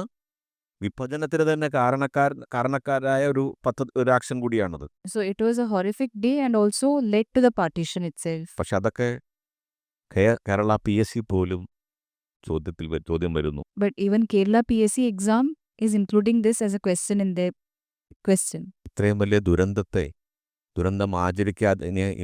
ഇനി സംഭവിക്കാതിരിക്കാനായി അതിനെ ജാഗ്രതാ ദിനമായി ആചരിക്കണമെന്ന് പറയുമ്പോൾ ചിലർക്കൊക്കെ മനോവിഷമം ഉണ്ടാകുകയാണ്. But when we say that this huge mishap, this huge disaster, we have to observe awareness and remembrance about it so that it doesn't repeat in future, some people are feeling uneasy and hurt. ഈ direct action ഡേയെ കുറിച്ച് പല വിവരണങ്ങളുണ്ട്. There are many descriptions about the direct action day. അത് 1947 ചിറ്റഗോങ്ങിലെ ഒരു ജഡ്ജിയായിരുന്ന അശോക് ഗുപ്തയുടെ ഭാര്യ തന്നെ ഇവിടെ സന്ദർശിച്ചിട്ടുണ്ട്. 1947 വളരെ പ്രസിദ്ധനായ ഒരു ജഡ്ജിയുടെ ഭാര്യ തന്നെ ഇവിടെ കലാപബാധിത പ്രദേശം സന്ദർശിച്ചിട്ടുണ്ട്. In 1947, the wife of a very famous renowned judge had visited the riot-affected places in Chittagong. ഇവർ ഗ്രാമീണർ പറയുന്നത് ഓരോ ദിവസവും ഇവിടെയുള്ള മുസ്ലിങ്ങൾ പെണ്ണുങ്ങളെ തട്ടിക്കൊണ്ടുപോകും എന്നാണ്. The villagers had reported that every day Muslims would come and kidnap the women. അവരെ ക്രൂരമായ ബലാത്സംഗത്തിന് ശേഷം ജീവച്ഛവമായ രീതിയിലോ മരിച്ച നിലയിലോ ആണ് ഇവരെ കാണുന്നത്. And after harassing them, they would be found dead or in a lifeless state. ഇത് എല്ലാ ദിവസവും നടക്കുകയാണ്. And this was happening throughout every day. കൊലപാതകങ്ങൾക്ക് പുറമെയാണ് ഈ സംഭവങ്ങൾ. And this is apart from the killings. ഇതിനെ പോലീസ് സ്റ്റേഷനിൽ നിരവധി തവണ പരാതിപ്പെട്ടിട്ട് യാതൊരു ഫലവും ഉണ്ടായില്ല. And despite many complaints in the police station, there was no action by them. എത്രയോ മതപരിവർത്തനം നടന്നു. Many religious conversions happened. ഈ സമയത്ത് ഇതിനെക്കുറിച്ച് വിലപിച്ചവരോട് ബംഗാൾ മുഖ്യമന്ത്രി പറഞ്ഞത് ഇങ്ങനെയാണ്. അന്നത്തെ People who are upset by it or people who wept about it, the Bengal minister said this about it. Hussain സുഹ്രവർദി എന്നാണ് ആ മഹാന്റെ പേര്. This great man was Hussain Sukhavarti. Great മാൻ ഞാൻ പറഞ്ഞത് പരിഹാസ രീതിയിലാണ്. Great man means sarcastically. അദ്ദേഹം പറഞ്ഞത് ഹിന്ദു സ്ത്രീകൾ മുസ്ലിങ്ങളെ അപേക്ഷിച്ച് സുന്ദരികളായിരുന്നു. The Hindu women were more beautiful in comparison to the Muslim women. ആയതിനാൽ മുസ്ലിങ്ങൾ അവരെ ബലാത്സംഗം ചെയ്തെങ്കിൽ അതൊരു സ്വാഭാവിക കാര്യമായിരുന്നുവെന്നാണ് ഈ സുഹ്രവർദി പറഞ്ഞത്. So this Sukhavarti said that if Muslim men have raped or abducted Hindu women, then it is only natural to do so. അങ്ങനെ 50,000-ഓളം പേരെ കൂട്ടക്കൊല ചെയ്ത, അനേകായിരം പേരെ ക്രൂരമായി ബലാത്സംഗം ചെയ്ത, ക്ഷേത്രങ്ങൾ തല്ലിത്തകർത്ത, വിഭജനത്തിന് പോലും പ്രേരണ നേതാക്കളെ ചെലുത്തിയ ഇതിനെ പോലും നമ്മൾ പരീക്ഷാ പേപ്പറിൽ ചോദിക്കുന്നു. So this day when more than 50,000 Hindus were killed, many thousands were converted, many were raped, harassed, and which led to the partition itself 1 year later is being asked as a question in the Kerala Public Services. ഇത് വളരെ plan ചെയ്താണ് direct action day നടപ്പിലാക്കിയത്. This direct action day was implemented with huge planning. July 1946 Muhammad Ali Jinnah പത്രസമ്മേളനം വിളിച്ചുമാണ് ഈ ഭീകര പ്രവർത്തനത്തിന് ആഹ്വാനം ചെയ്യുന്നത്. In July 1946, പത്രസമ്മേളനം Muhammad Ali Jinnah. Muhammad Ali Jinnah called a press conference to announce this.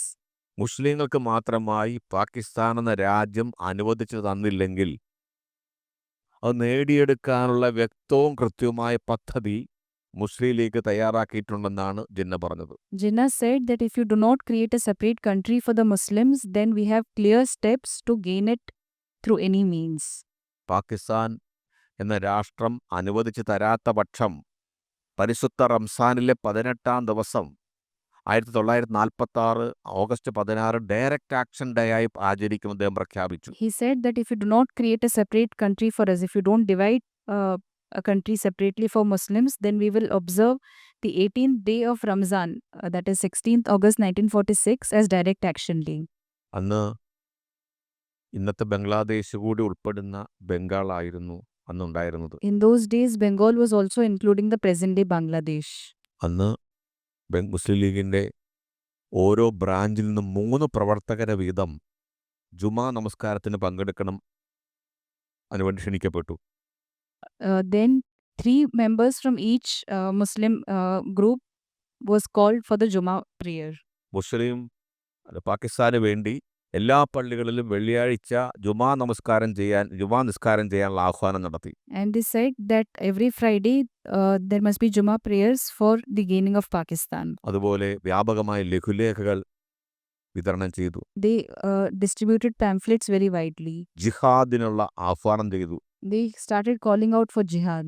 അങ്ങനെ ഈ ഇസ്ലാമിൻ്റെ തന്നെ അവിഭാജ്യ ഭാഗമായ ജിഹാദിയൻ ആശയം തന്നെയാണ് വിഭജനത്തിന് പോലും വഴിവെച്ചത്. So it is this jihadist ideology which is a part of Islam itself, core part of Islam itself, which led to the partition. വിഭജനത്തിലേക്ക് നയിച്ച ചിന്താഗതിയിൽ ആദ്യം വേണ്ടത് ഇസ്ലാമിക അസഹിഷ്ണുതയും ജിഹാദിയൻ ആശയങ്ങൾ തന്നെയാണ്. So when we talk about partition, the first ideologies that are responsible for it is jihadi ideology of Islam. രണ്ടാമത് മതം മാറ്റങ്ങളാണ്. Second is conversions. മൂന്നാമത് ഈ സ്യൂഡോ സെക്കുലർ രാഷ്ട്രീയ കക്ഷികളുടെയും ഗവൺമെന്റിന്റെയും പ്രീണനങ്ങളാണ്. Third is the appeasement by the pseudo-secular political parties and the government. 4 ആത്മീയാജീർണം ബാധിച്ചിരുന്ന നമ്മുടെ ഹിന്ദുക്കളുടെ സമരവീര്യത്തിന് സംഭവിച്ച പരാജയമാണ്. Fourth is the our people who are affected by spiritual indigestion. നമ്മളതിനെക്കുറിച്ചൊക്കെ Sudarshanam ക്ലാസ്സിൽ പഠിക്കുന്നത് കൊണ്ട് ഇവിടെ വിശദീകരിക്കുന്നില്ല. Because we are learning about it in detail in the Sudarshanam class, we are not discussing it here. മുസ്ലിങ്ങൾ നമ്മളെ ആക്രമിക്കുകയാണെങ്കിൽ അവരെ ആക്രമിച്ചോട്ടെ എന്നാണ് ചില മഹാന്മാർ ആഹ്വാനം ചെയ്തത്. Some people had said that if Muslims are attacking us, let them attack us. അവർ കൊന്നു മതിയായിക്കോട്ടെ എന്നാണ് പറഞ്ഞത്. Let them keep killing us, they will get tired at one point. പക്ഷെ കൊന്നവർക്ക് മതിയായില്ല. But still, they're not tired. ഇപ്പോഴും തുടർന്നുകൊണ്ടേയിരിക്കുന്നു. They're continuing to kill us. അപ്പോൾ എന്താണ് വിഭജനത്തിന് കാരണം എന്നുകൂടി പരിശോധിക്കാൻ വേണ്ടി ഈ അവസരം നമ്മൾ ഉപയോഗിക്കണം. So we must use this situation to think about, introspect about what is the reason for partition. ഒന്ന് നമ്മുടെ തന്നെ പ്രശ്നമാണ്. First is problems within ourselves. നമ്മൾ എപ്പോഴും പറയാറുണ്ട് ഹിന്ദുക്കളെ ബാധിച്ച ചില ദൗർബല്യങ്ങൾ, ആന്തരിക ദൗർബല്യങ്ങളാണ് നമ്മളെ ബാധിച്ചുകൊണ്ടിരിക്കുന്ന, ഇനി ബാധിക്കാൻ പോകുന്ന എല്ലാ ദുരന്തങ്ങൾക്കുമുള്ള മൂലകാരണം. We have all been discussing that there are certain internal challenges, problems which are responsible for all the problems that we have faced in the past, we are facing now, and we could face in the future. നമ്മൾ സുദർശനം ക്ലാസ്സിൽ ചിട്ടയോടെ അത് പഠിക്കുന്നുണ്ട്. അത് മാറ്റാൻ അത് ആവശ്യമാണ്. Through the Sudarshanam class, we are learning it very systematically, and it is necessary to get rid of them. എന്തൊക്കെയാണത്? അജ്ഞത, പ്രമാദം, ആത്മീയാജീർണം, ആശയമലിനീകരണം, അന്ധവിശ്വാസം, അനാചാരം, ദുരാചാരം, അത്യാചാരം, ഇതൊന്നും മാറ്റേണ്ടെന്ന് പറയുന്ന മാമൂൽവാദം. What are these internal challenges? First is ignorance or ajnata, then pramadam, then spiritual indigestion, then we have ideological pollution, then superstitions and blind beliefs, anacharas, duracharas, atyacharas, etc. അഹിംസയെക്കുറിച്ചുള്ള തെറ്റായ ധാരണകൾ ആത്മീയാജീർണവുമാണ്, ആശയമലിനീകരണം കൂടിയാണ്. The wrong concepts of ahimsa are both spiritual indigestion as well as ideological pollution. നമ്മളെ ബാധിക്കുന്ന, നമ്മളെ ചൂട് നിൽക്കുന്ന അപകടങ്ങളെക്കുറിച്ച് ചിന്തിക്കാതിരിക്കുക, കരുതൽ നടപടി എടുക്കാതിരിക്കുക എന്നുള്ളത് പ്രമാദമാണ്. Not being aware of the problems that are affecting us, not thinking about them, not taking caution about being cautious about them is also our internal problem. ഇതൊക്കെയായിരുന്നു നമ്മുടെ ഒന്നാമത്തെ പ്രശ്നം. All these are our first problem. ഇത് ചൂഷണം ചെയ്തുകൊണ്ട് രാഷ്ട്രവിരുദ്ധ മാനവവിരുദ്ധ ചിന്താഗതികൾ നമ്മുടെ ജനതയ്ക്കിടയിലേക്ക് കൂടി വളർന്നു. This was exploited and anti-national, anti-human ideologies started to affect അങ്ങനെ us. നമ്മുടെ സഹോദരന്മാർ പോലും നമ്മുടെ ശത്രുക്കളായി അന്യവൽക്കരിക്കുന്ന കാഴ്ച നമുക്ക് കാണേണ്ടി വന്നു. Through this, we saw our own brothers and sisters being radicalized. ഇസ്ലാമിന്റെ ഐഡിയോളജി ഇനിയും ഇത്രയും വർഷങ്ങളായിട്ടും നമ്മുടെ ജനത പഠിക്കാൻ തുടങ്ങിയിട്ടില്ല. Even today, after so many years or centuries, our people have not started learning the ideology of Islam. എല്ലാവരും കരുതുന്നത് മുഹമ്മദ് അലി ജിന്നെ പോലുള്ള ചില തീവ്രവാദി മുസ്ലിങ്ങളുടെ മനസ്സിൽ മാത്രമാണ് ഈ വിഭജന ചിന്താഗതി ഉള്ളതെന്നാണ്. Many people still have the misconception that only in minds of people like Muhammad Ali Jinnah these partition ideologies are present. ഇസ്ലാമിലെ അസഹിഷ്ണുത ജിഹാദ് ആശയങ്ങളെക്കുറിച്ചുള്ള അവരുടെ അജ്ഞതയാണ് ഇത് വെടിവാക്കുന്നത്. It proves that they know nothing about or are ignorant about the intolerance or jihadi ideologies of Islam. ദാറുൽ ഹർബിനെ ദാറുൽ ഇസ്ലാമാക്കാൻ നടത്തുന്ന പോരാട്ടങ്ങൾ അവർക്കറിയില്ല.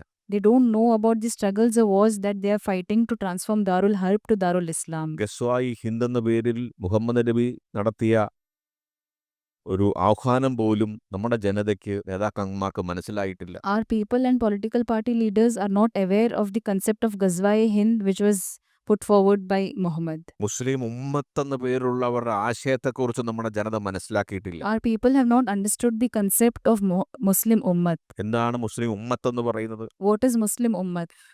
ലോകത്ത് ഏത് രാജ്യത്ത് ജീവിക്കുന്നവരാണെങ്കിലും മുസ്ലിങ്ങളെല്ലാം അവരൊന്നാണ്. അവർ ദാറുൽ ഇസ്ലാമിന് വേണ്ടി പരിശ്രമിക്കേണ്ടവരാണെന്നുള്ള കാഴ്ചപ്പാടാണ് ഉമ്മത്ത് എന്ന ആശയം. The concept of Ummat means that no matter which country a Muslim is living in, all of them belong to the same.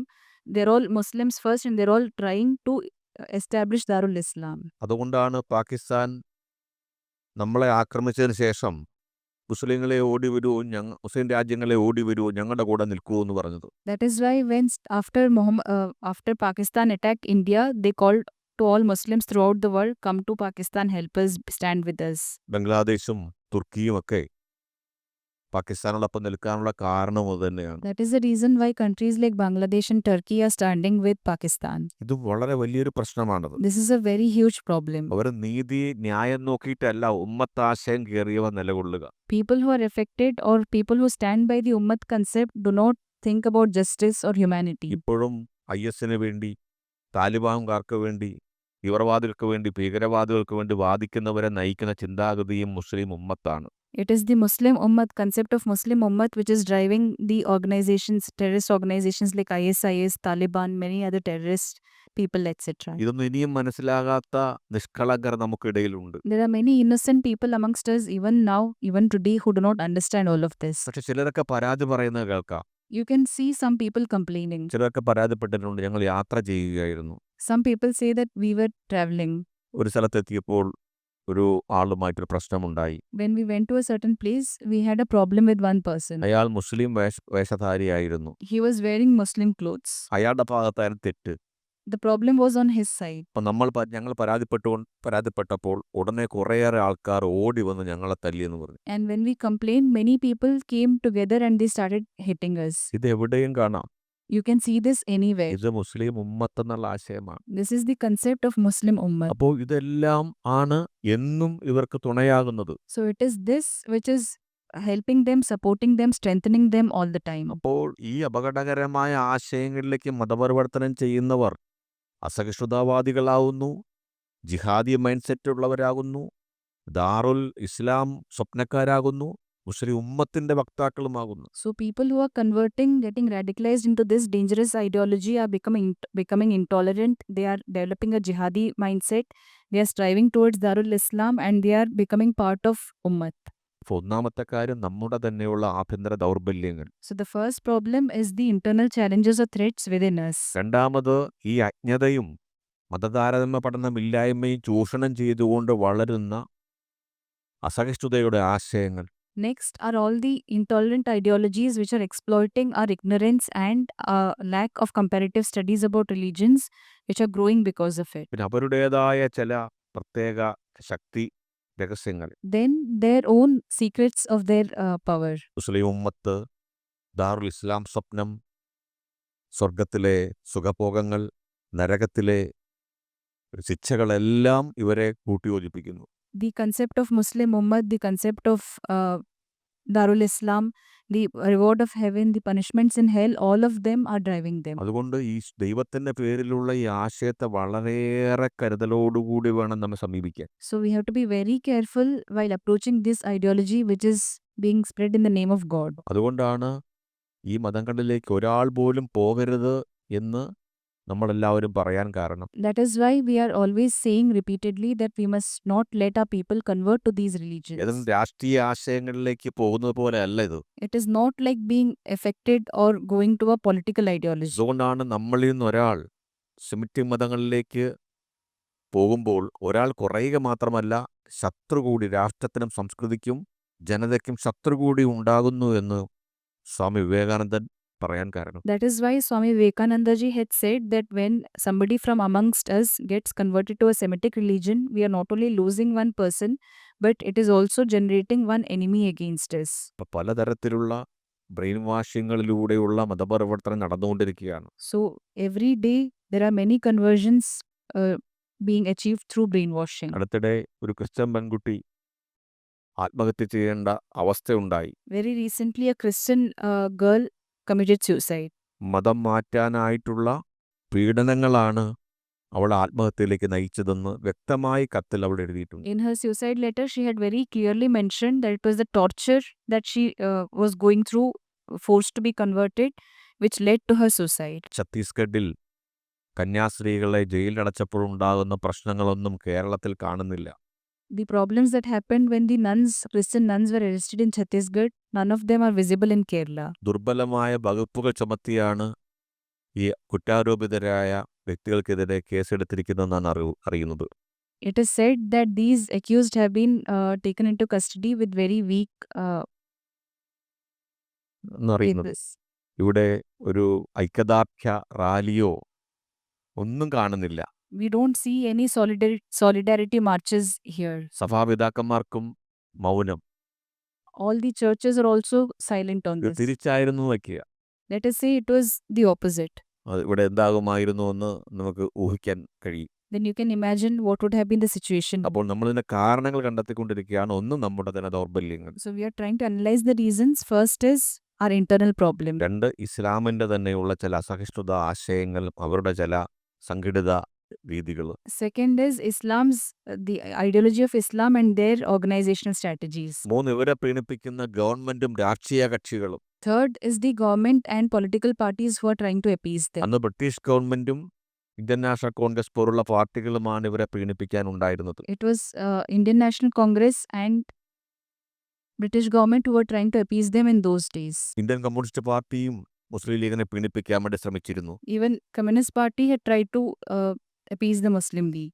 ഇന്നും ഇതേ സാഹചര്യങ്ങൾ തന്നെ നിലനിൽക്കുന്നു. Even today the same situations are continuing. ഇന്നിവരെ സഹായിക്കാൻ മറ്റു വിദേശ ശക്തികളും ഉണ്ടായിരിക്കുന്നു. Today there are foreign powers to support them. Pakistan, Afghanistan, Bangladesh, തുർക്കി, ഇറാൻ പോലുള്ള കക്ഷികളെല്ലാം ഇവരെ തുണയ്ക്കാനുണ്ട്. People or countries like Pakistan, Bangladesh, Turkey are all supporting them.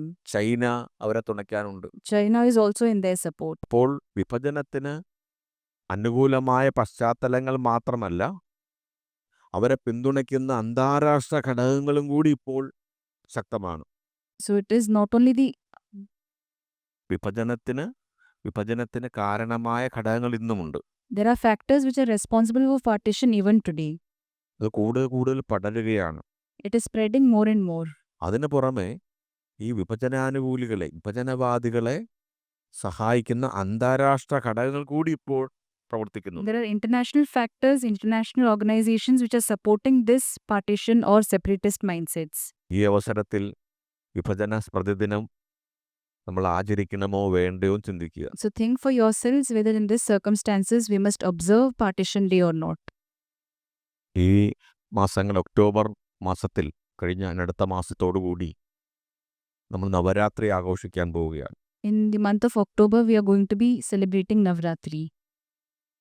ഔദ്യോഗിക ചരിത്രം, നമ്മുടെ ചരിത്രം പറയുന്നത് ലക്ഷ്മി പൂജ, ഒക്ടോബർ മാസത്തെ ലക്ഷ്മി പൂജയുടെ എന്ന് വെച്ചാൽ നവരാത്രി ദിവസം ആചരിക്കുന്ന ദിവസം മുതൽ നവഖാലി വംശഹത്യ ആരംഭിച്ചു എന്നാണ്. ഒക്ടോബറിൽ നവഖാലിയിൽ ഡയറക്റ്റ് ആക്ഷൻ ഡേയെ തുടർന്ന് ഹിന്ദു വംശഹത്യ ആരംഭിച്ചു എന്നാണ്. It is said that starting from Navaratri, Navakhali, it is said that Navakhali Vamshahatya has started. November മാസത്തിലാണ് ഇത് അവസാനിച്ചത്. And it ended in November. 50,000-ലേറെ പേർ കൊല്ലപ്പെട്ടു. More than 50,000 people were killed. ആയിരക്കണക്കിന് ഹിന്ദു സ്ത്രീകൾ ബലാത്സംഗം ചെയ്യപ്പെട്ടു. More than thousands of Hindu women were raped. എത്രയോ ക്ഷേത്രങ്ങൾ തകർത്തു. Many temples were destroyed. ചാന്ദ്പൂർ എന്നുള്ള സ്ഥലത്തെ ഒരൊറ്റ ദുരിതാശ്വാസ ക്യാമ്പിൽ മാത്രം 80,000 ഹിന്ദുക്കളാണ് അഭയം തേടിയത്. In only one single rescue camp in Jaunpur, 80,000 people were killed. അപ്പോൾ ഇങ്ങനെയുള്ള ദിവസം പോലും എന്താണെന്ന് PSC പരീക്ഷ ചോദ്യം വരുന്നു. And there are questions in the Public Service Commission exam about this. അതേതാണ്ട് ഒരു വർഗീയ കലാപത്തിന് ആഹ്വാനം ചെയ്ത ദിവസമാണ് ഇങ്ങനെ ഓർമ്മിപ്പിക്കപ്പെടുന്നതെന്ന് ആലോചിക്കണം. And we have to remember that it is a day which is calling for genocide of a particular section of people. നമ്മൾ ദുരന്തത്തെ നമ്മുടെ രാജ്യം നേരിട്ട പാകിസ്ഥാനിലും ഭാരതത്തിലുമുള്ള നമ്മുടെ ജനത അനുഭവിച്ച ഒരു ദുരന്തത്തെ ഓർമ്മിപ്പിച്ചുകൊണ്ട് ഇനി ഇത് ആവർത്തിക്കരുത് എന്നുള്ള ജാഗ്രത നൽകുന്ന ദിവസമാണിത്. This is a day which gives us awareness or gives us the understanding that we have to take precaution so that such a situation, such a disaster does not happen in future. അതിനെതിരെയും ഇങ്ങനെയുള്ള പ്രക്ഷോഭങ്ങൾ ഉണ്ടാകുന്നത് ദുഃഖകരമെന്ന് മാത്രമേ പറയാനാവൂ. And it is very sad that people are protesting against this day. എന്തെങ്കിലും അഭിപ്രായങ്ങളുണ്ടെങ്കിൽ പറയാം. അതുകൊണ്ട് വളരെയേറെ ജാഗ്രതയോടുകൂടി തന്നെ മുന്നോട്ട് പോകേണ്ട കാലഘട്ടം തന്നെയാണ് ഇപ്പോഴും. So we are living in times when we have to be very cautious. We have to move with caution. എന്തെങ്കിലും പറയാനുണ്ടെങ്കിൽ 5 മിനിറ്റ് കൂടിയുണ്ട്. If you have any questions, we have 5 minutes.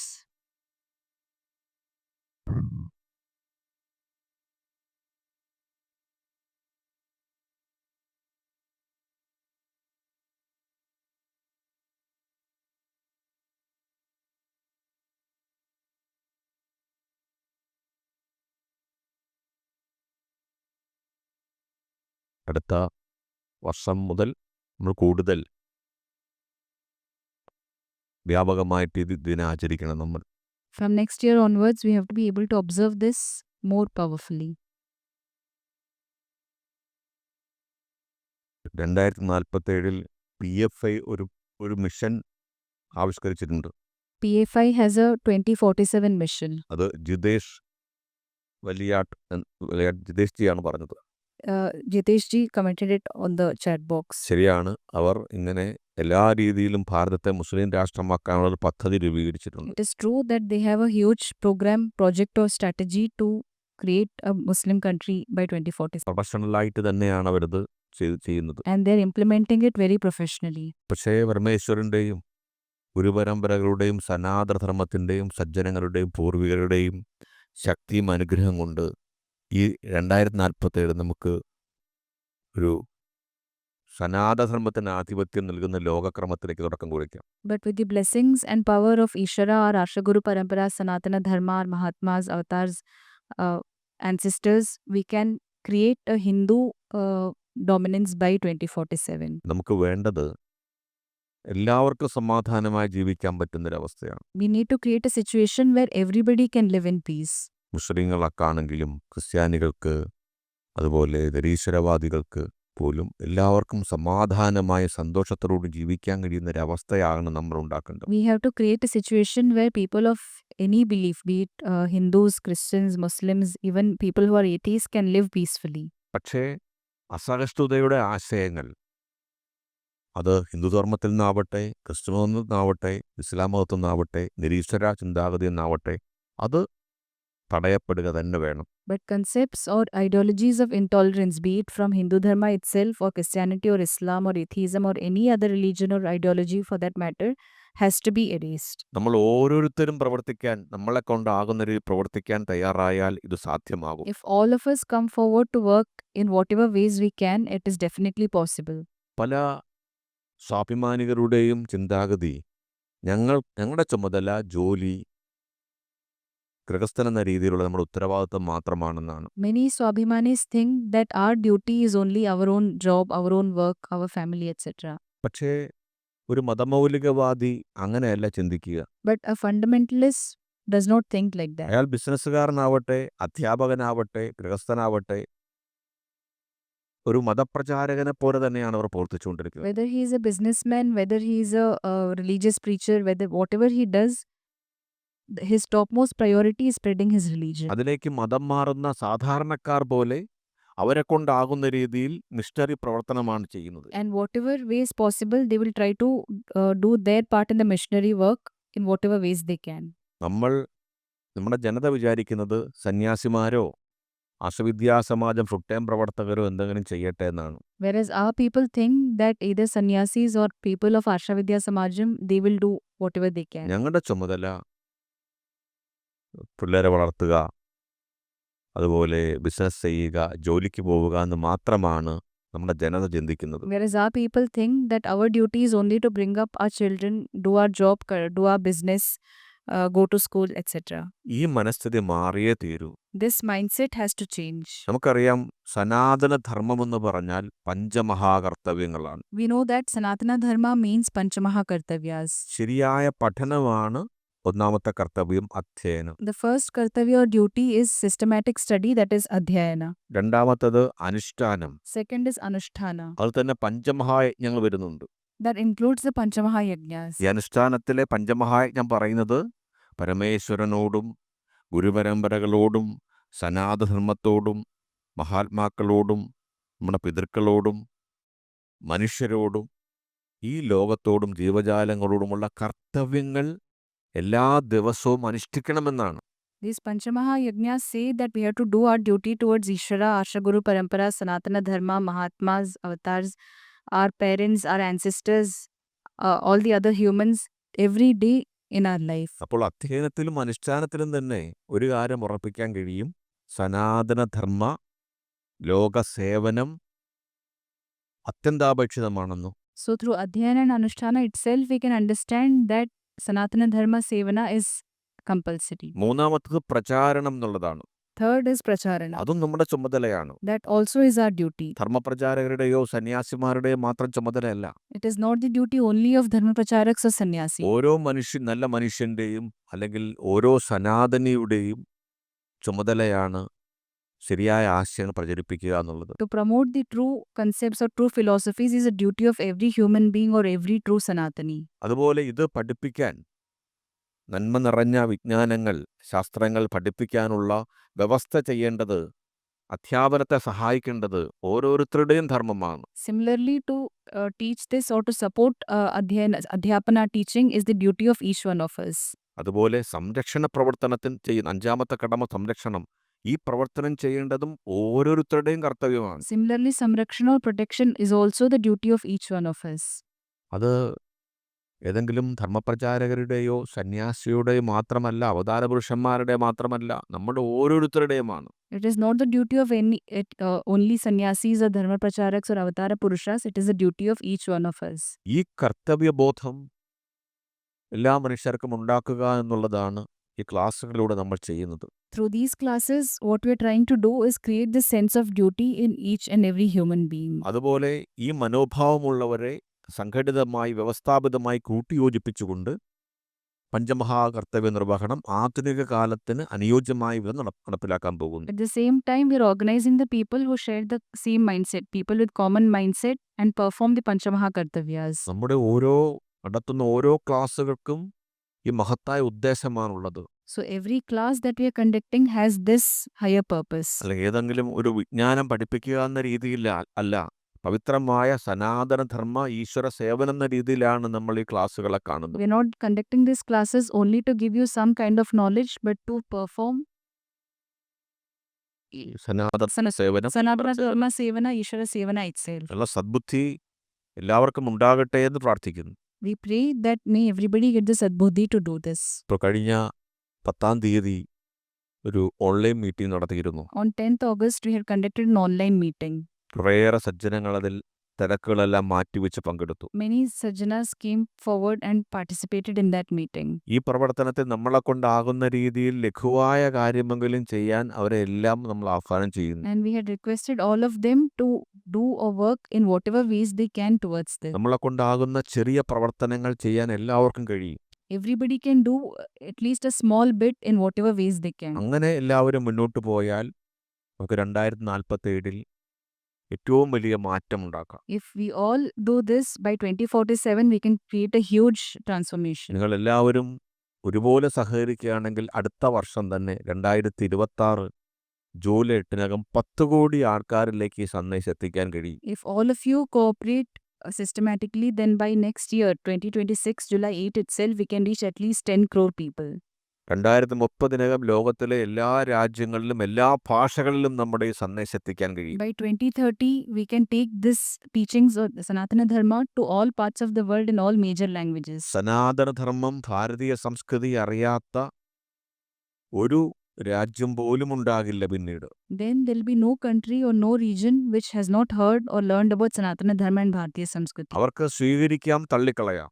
They can either accept it or reject it. പക്ഷെ ശരിയായ രീതിയിൽ യുക്തിഭദ്രമായ പ്രമാണബദ്ധമായ രീതിയിൽ തന്നെ എല്ലാവർക്കും എല്ലാ ഭാഷയിലും പഠിക്കാൻ പറ്റുന്ന സാഹചര്യം നമ്മൾ ഉണ്ടാക്കും. But we will create circumstances through which anybody in any part of the world can learn it systematically based on the pramana. ഒരു വലിയ മാറ്റമായിരിക്കും ഉണ്ടാവുക. It will create a huge transformation and ഈ revolution. കാലഘട്ടത്തിലെ മാത്രം പ്രശ്നമല്ല, ഒരു യുഗ പദ്ധതിയാണ്. This is not only a problem of the current times, it is a yuga paddhati. ഇതിൽ പങ്കുചേരാൻ എല്ലാവരെയും ഒരിക്കൽ കൂടി ക്ഷണിക്കുന്നു. We welcome all of you once again to be a part of this. എന്തെങ്കിലും ഇതിൽ പങ്കുചേരാൻ നമ്മുടേതായ സമയം സൗകര്യമെല്ലാം പരിഗണിച്ച് പങ്കെടുക്കാൻ താല്പര്യമുള്ളവരുണ്ടെങ്കിൽ ഇവിടെ കാണുന്ന നമ്പറിലേക്ക് yes എന്നയക്കുക. Anybody who is interested to be a part of this in whatever ways you can through your time, through your any activities, please send a yes to the number provided in the chat box. ആ number ഇവിടെ കൊടുത്തിട്ടുണ്ട്. അതുപോലെ ആ number organisation AVS organisation എന്ന പേരിൽ save ചെയ്യുക. And you can save the number as AVS organization. അതിനുശേഷം നിങ്ങൾക്ക് ഒരു ഗൂഗിൾ ഫോം പൂരിപ്പിക്കാനുള്ള അപേക്ഷ അയക്കുന്നതായിരിക്കും. Once you send this message yes, you will be sent a Google form link. അത് നിങ്ങളുടെ കഴിവുകൾ, അറിവുകൾ, താല്പര്യം എല്ലാം അതിനകത്ത് എഴുതാനുള്ള കോളങ്ങൾ ഉണ്ടാകും. You will have columns to fill where you can put your interest, your strengths, skills, etc. ഇത് പൂരിപ്പിക്കാൻ അറിയില്ലെങ്കിൽ വാട്സാപ്പിലൂടെ ഈ വാട്സാപ്പ് നമ്പറിലൂടെ നമുക്ക് അയച്ചാലും മതി. If you do not know how to fill a Google form, you can send the same details as a WhatsApp message. ഏത് മേഖലയിൽ പ്രവർത്തിക്കാനാണ്, എത്ര സമയം ചെലവാക്കാൻ കഴിയും, നമുക്കറിയാവുന്ന ഭാഷകൾ ഏതാണ് എന്നൊക്കെ കൃത്യമായി രേഖപ്പെടുത്തണം. You can enter the time of the day where you can work towards this, how many hours you can spend, what days you can work on this, etc. നമ്മളോട് നിങ്ങൾക്ക് പരിചയമുള്ള ഒരു 10 പേരെങ്കിലും ഇതിൽ പങ്കുചേർക്കാൻ ശ്രമിക്കുക. Try to bring at least 10 people towards this. 100 പേർ നമ്മളിവിടെ ഏകദേശമുണ്ട്. We are almost 100 people in this class. 10 പേരെങ്കിലും നമ്മളുടെ പരിചയത്തിലോ കുടുംബത്തിലോ ഉള്ളവരെ ഈ പദ്ധതി ചേർക്കാൻ കഴിയില്ലേ? Can't we bring at least 10 people towards this? അവരെ ക്ലാസ്സിൽ പങ്കെടുപ്പിക്കാൻ കഴിയും. You can bring them to the class. അതുപോലെ നമ്മൾ അവരെ കൊണ്ടാകുന്ന രീതിയിലുള്ള ചെറിയ വർക്കുകൾ ചെയ്യാനെങ്കിലും പ്രേരിപ്പിക്കാൻ കഴിയും. And you can motivate them to do at least small things which is possible in their capacity. ഓരോരുത്തരും 10 പേർ എന്നെങ്കിലും ലക്ഷ്യമിടുക. So each of you keep a target of at least 10 people. അവർക്ക് ഇതിന്റെ കാര്യങ്ങളൊക്കെ വിശദീകരിച്ചു കൊടുക്കാനുള്ള യോഗങ്ങൾ നമ്മൾ ചേരാം. We will conduct meetings through which you will get an understanding how to explain things to them. ഏത് രാജ്യക്കാരാവട്ടെ, ഏത് ഭാഷക്കാരാവട്ടെ, അവരെ ബന്ധപ്പെടാനുള്ള ശ്രമങ്ങൾ നമ്മൾ നടത്തും. We will take steps to contact any people, no matter which state of India they are from, no matter which country of the world they are from. ആകെ വേണ്ടത് സന്നദ്ധത മാത്രമാണ്. The only thing we need is the willingness. ഇച്ഛാശക്തി മാത്രമാണ്. We need willpower. നമ്മൾ ഇത് നേടുക തന്നെ ചെയ്യും എന്നുള്ള ഇച്ഛാശക്തിയാണ് വേണ്ടത്. We need to have the willpower that we will achieve this. ഇച്ഛാശക്തിയോടൊപ്പം ജ്ഞാനശക്തിയും ക്രിയാശക്തിയും വന്നാൽ വിജയം ഉറപ്പാണ്. If you combine this willpower with Jnana Shakti and Kriya Shakti, that is knowledge and Kriya Shakti, then success is sure. ഒരു ദുരന്തത്തിന്റെ ജാഗ്രതാ ദിനമായാണ് നമ്മൾ class ആരംഭിച്ചത്. We started this class by talking about a disaster. പക്ഷേ അതൊരു പ്രതീക്ഷയുടെ, ശുഭപ്രതീക്ഷയുടെ അവസരമാക്കി മാറ്റാനാണ് താല്പര്യം. But we wish to end it on a note of hope. 2026 July 8 എന്നുള്ളത് നമ്മുടെ സ്വപ്നമായിരിക്കണം. July 8, 2026 should be our dream. 10 കോടി ജനങ്ങളിലേക്ക് സനാതനധർമ്മം ശരിയായ രീതിയിൽ എത്തിയാലുള്ള പ്രയോജനമെന്ന് ചിന്തിച്ചു നോക്കൂ. Just imagine what a huge transformation we can create if Sanatana Dharma reaches at least 10 crore people. ഞാൻ SFI പ്രവർത്തകർ സനാതനധർമ്മം തുലയട്ടെ എന്ന മുദ്രാവാക്യം വിളിച്ചതിനെക്കുറിച്ച് സൂചിപ്പിച്ചിരുന്നു. Acharya Ji had mentioned about the slogan raised by SFI people where they said Sanatana Dharma must be destroyed. അവരെ ബാധിച്ച അജ്ഞത കൊണ്ട്, brain washing കൊണ്ടാണ് ആ കുട്ടികൾ അങ്ങനെ പറയുന്നത്. These students are raising such slogans because they are ignorant or they are affected by the brainwashing. മാമൂൽവാദികൾ ഇപ്പോഴും പ്രചരിപ്പിക്കുന്നത് സീതയെ ശ്രീരാമൻ ഉപേക്ഷിച്ച ഭാഗങ്ങളടങ്ങിയ ഗ്രന്ഥങ്ങളാണ്. Whereas the traditionalist Mamulvadis are still propagating those scriptures which say that Sri Rama abandoned Sita. അതിന് വിചിത്രമായ ന്യായീകരണങ്ങൾ കൊടുത്ത് അവർ സ്വയം പരാജയപ്പെടുകയാണ്. And they are giving weird justifications for it and they are failing before people. പിന്നെ എങ്ങനെയാണ് ആക്രമണങ്ങൾ ഉണ്ടാകാതിരിക്കുക? Then why wouldn't we be attacked by them? നമ്മൾ വളരെ വിശദമായിട്ട് ഇതിനെക്കുറിച്ച് ചർച്ച ചെയ്തിരുന്നു. We had discussed about it in detail. ഇംഗ്ലീഷിലും മലയാളത്തിലുമായിട്ട് 23ഓളം വീഡിയോസ് നമ്മൾ കൊടുത്തിട്ടുണ്ട്. We had uploaded 23 videos which were in both Malayalam and English. നിങ്ങൾക്ക് എല്ലാവർക്കും അത് ലഭിച്ചു കാണുമെന്ന് വിചാരിക്കുന്നു. ആ ഗൂഗിൾ ലിങ്ക്, ആ YouTube link. We hope you had all received the YouTube links of those videos. നിങ്ങൾക്ക് പരിചയമുള്ളവർക്കെല്ലാം അത് അയച്ചു കൊടുക്കുക. You can send these videos to everybody you know. അത് വ്യക്തമായ തെളിവുകളോടെ യുക്തിയുക്തം തെളിയിക്കുന്ന സംവാദം കൂടിയാണ്. It is a complete discussion based on evidences. അപ്പോൾ ഇങ്ങനെയുള്ള പ്രവർത്തനങ്ങൾ ചെയ്താൽ മാത്രമേ പതിനായിരങ്ങളിലേക്ക്, ലക്ഷക്കണക്കിന് വ്യക്തികളിലേക്ക് ആശയമെത്തൂ. So only if you take steps like this, we can take this message to thousands or 10,000s or lakhs of people. അതിനുള്ള പരിശ്രമം വീട്ടിലിരുന്ന് തന്നെ ചെയ്യാവുന്ന കാര്യങ്ങളാണിതെല്ലാം. You can take steps or attempts towards this while sitting at your home itself. ഇതിനുള്ള സദ്ബുദ്ധി നിങ്ങൾക്ക് എല്ലാവർക്കും ഉണ്ടാകട്ടെ എന്ന് പ്രാർത്ഥിക്കുന്നു. Acharya Ji is praying that may you all have the sadbuddhi to do this. കമലഹാസനും പറയുന്നു സനാത നശിപ്പിക്കണമെന്ന്. Kamal Hassan also says that Sanatana Dharma must be കാരണം destroyed. അവർ ധരിച്ചിരിക്കുന്നത് ആത്മീയാജീർണവും ആശയമലിനീകരണവും മാമൂൽവാദവുമുള്ള ഒന്നിനെ മാത്രമാണ് അവർ അറിഞ്ഞിരിക്കുന്നത്. Because they think or they have seen only that which is affected by spiritual indigestion, ideological pollution and superstitions and blind beliefs. അപ്പോൾ എന്തല്ല സനാതനധർമ്മം, എന്താണ് സനാതനധർമ്മമെന്നാണ് ഈ 10 കോടിയോളം ജനങ്ങളെ നമ്മൾ അറിയിക്കേണ്ടത് 1 വർഷത്തിനുള്ളിൽ. So within 1 year we need to inform people what is Sanatana Dharma and what it is not. അത് മാത്രമല്ല 15 വയസ്സ് താഴെയുള്ള 40 കോടിയോളം കുട്ടികൾ ഭാരതത്തിലുണ്ട്. Not just that, there are more than 40 crore people who are below the age of 15 in India. നമ്മൾ അവരിലേക്ക് എത്തിയില്ലെങ്കിൽ ഇവരെ ഈ ബ്രെയിൻ വാഷിംഗ് ശക്തികൾ ചെറുപ്പത്തിലേ പിടികൂടും. If we don't reach them, these brainwashing forces will attack them in their childhood itself. പിന്നെ ദേശീയ ശക്തികൾക്ക് അധികാരത്തിൽ വരുന്നത് പോലും സ്വപ്നമായി മാറും. Then even the nationalist forces, nationalist powers coming into leadership will also become a dream for us. അപ്പോൾ ദേശീയ ശക്തികൾ അധികാരത്തിലുള്ളത് കൊണ്ടാണ് അല്പമെങ്കിലും സമാധാനത്തോടെ നമുക്ക് കഴിയാൻ സാധിക്കുന്നത്. Today, because nationalist people are ruling us, are in the government, we are able to live in at least some peace. പക്ഷെ ജനാധിപത്യ സമ്പ്രദായത്തിൽ വോട്ടാണ് കാര്യം. But in a democracy, it is votes that matter. അടുത്ത തലമുറയെ ഇവർ ബ്രെയിൻ വാഷിംഗ് ചെയ്താൽ രാജ്യത്തിന്റെ ഭാവി തന്നെ അപകടത്തിലാകും. If they brainwash the next generation, the young next generation, then the future itself will be in danger. അതുകൊണ്ട് കൂടുതൽ കാലം എന്നും നമുക്ക് കാത്തിരിക്കാനാവില്ല. So there is not much time before us. ഒരു വർഷത്തിനകം 10 കോടി ആൾക്കാരിലെങ്കിലും ഈ സന്ദേശം എത്തിക്കണമെന്ന് നമ്മൾ പ്രതിജ്ഞ ചെയ്യണം. We have to take a pledge that within 1 year we will promote it to 10 crore people. അതിനുള്ള പദ്ധതിയെല്ലാം ആർഷവിദ്യാ സമാജം ആവിഷ്കരിച്ചിട്ടുണ്ട്. Aarsha Vidya Samajam has a very clear project for it. നമ്മൾ 1000 പേരുണ്ടെന്ന് വിചാരിക്കുക. Let us say there are 1,000 people. നമ്മുടെ ഏറ്റവും അടുത്ത പരിചയക്കാരെ ഉൾപ്പെടുത്തിക്കൊണ്ട് ഒരു broadcast list വാട്സാപ്പിൽ ഉണ്ടാക്കുക. We can create a broadcast list including all our very close friends and family. 250 പേരെ ഒരു ഗ്രൂപ്പിൽ 256 പേരെ ഒരു ഗ്രൂപ്പിൽ ഉൾപ്പെടുത്താൻ കഴിയും. In one broadcast list you can include 256 contacts. അവരെല്ലാം നമ്മുടെ മൊബൈൽ നമ്പർ സേവ് ചെയ്തവരായിരിക്കും. And they will be people who have saved our mobile number. അതുകൊണ്ട് അയച്ചാൽ കിട്ടും, നേരിട്ട് കിട്ടും. നമ്മൾ പേഴ്സണലായിട്ട് അയക്കുന്ന പോലെ അവർക്ക് കിട്ടും. So if you send a broadcast list message to these people, they will receive it as a personal message. 1000 പേരെ ഉൾക്കൊള്ളിക്കാനായിട്ട് 4 വാട്സാപ്പ് ഗ്രൂപ്പ് ഉണ്ടാക്കിയാൽ മതി. You need only 4 broadcast lists to include 1000 people. അപ്പോൾ ഇങ്ങനെയുള്ള വാട്സാപ്പ് ഗ്രൂപ്പ് ഉണ്ടാക്കിയാൽ തന്നെ IT മിഷനിലൂടെയുള്ള general PR ആയി. So if you create such WhatsApp groups or broadcast lists, you can do IT mission through WhatsApp. 1000 പേർ, അങ്ങനെ 1000 പേരടങ്ങുന്ന വാട്സാപ്പ് ഗ്രൂപ്പ് ഉണ്ടാക്കിയെന്ന് വിചാരിക്കുക. So let us say we have WhatsApp group or broadcast list of 1000 people.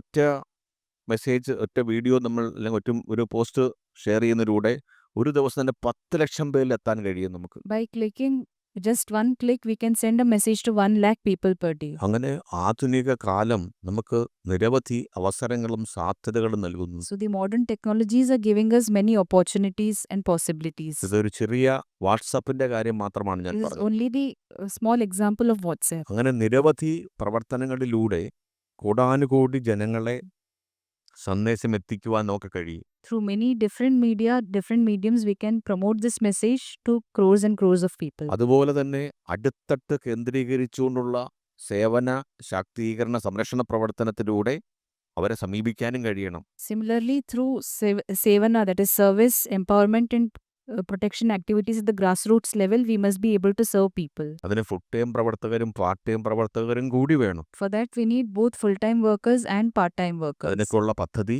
Arsha Vidya Samaj ആവിഷ്കരിച്ചിട്ടുണ്ട്. Aarsha Vidya Samajam has already designed the project for it. വേണ്ടത് എല്ലാവരുടെയും സഹകരണങ്ങളാണ്. We need the cooperation of all of you. എല്ലാവർക്കും നന്ദി, നമസ്കാരം.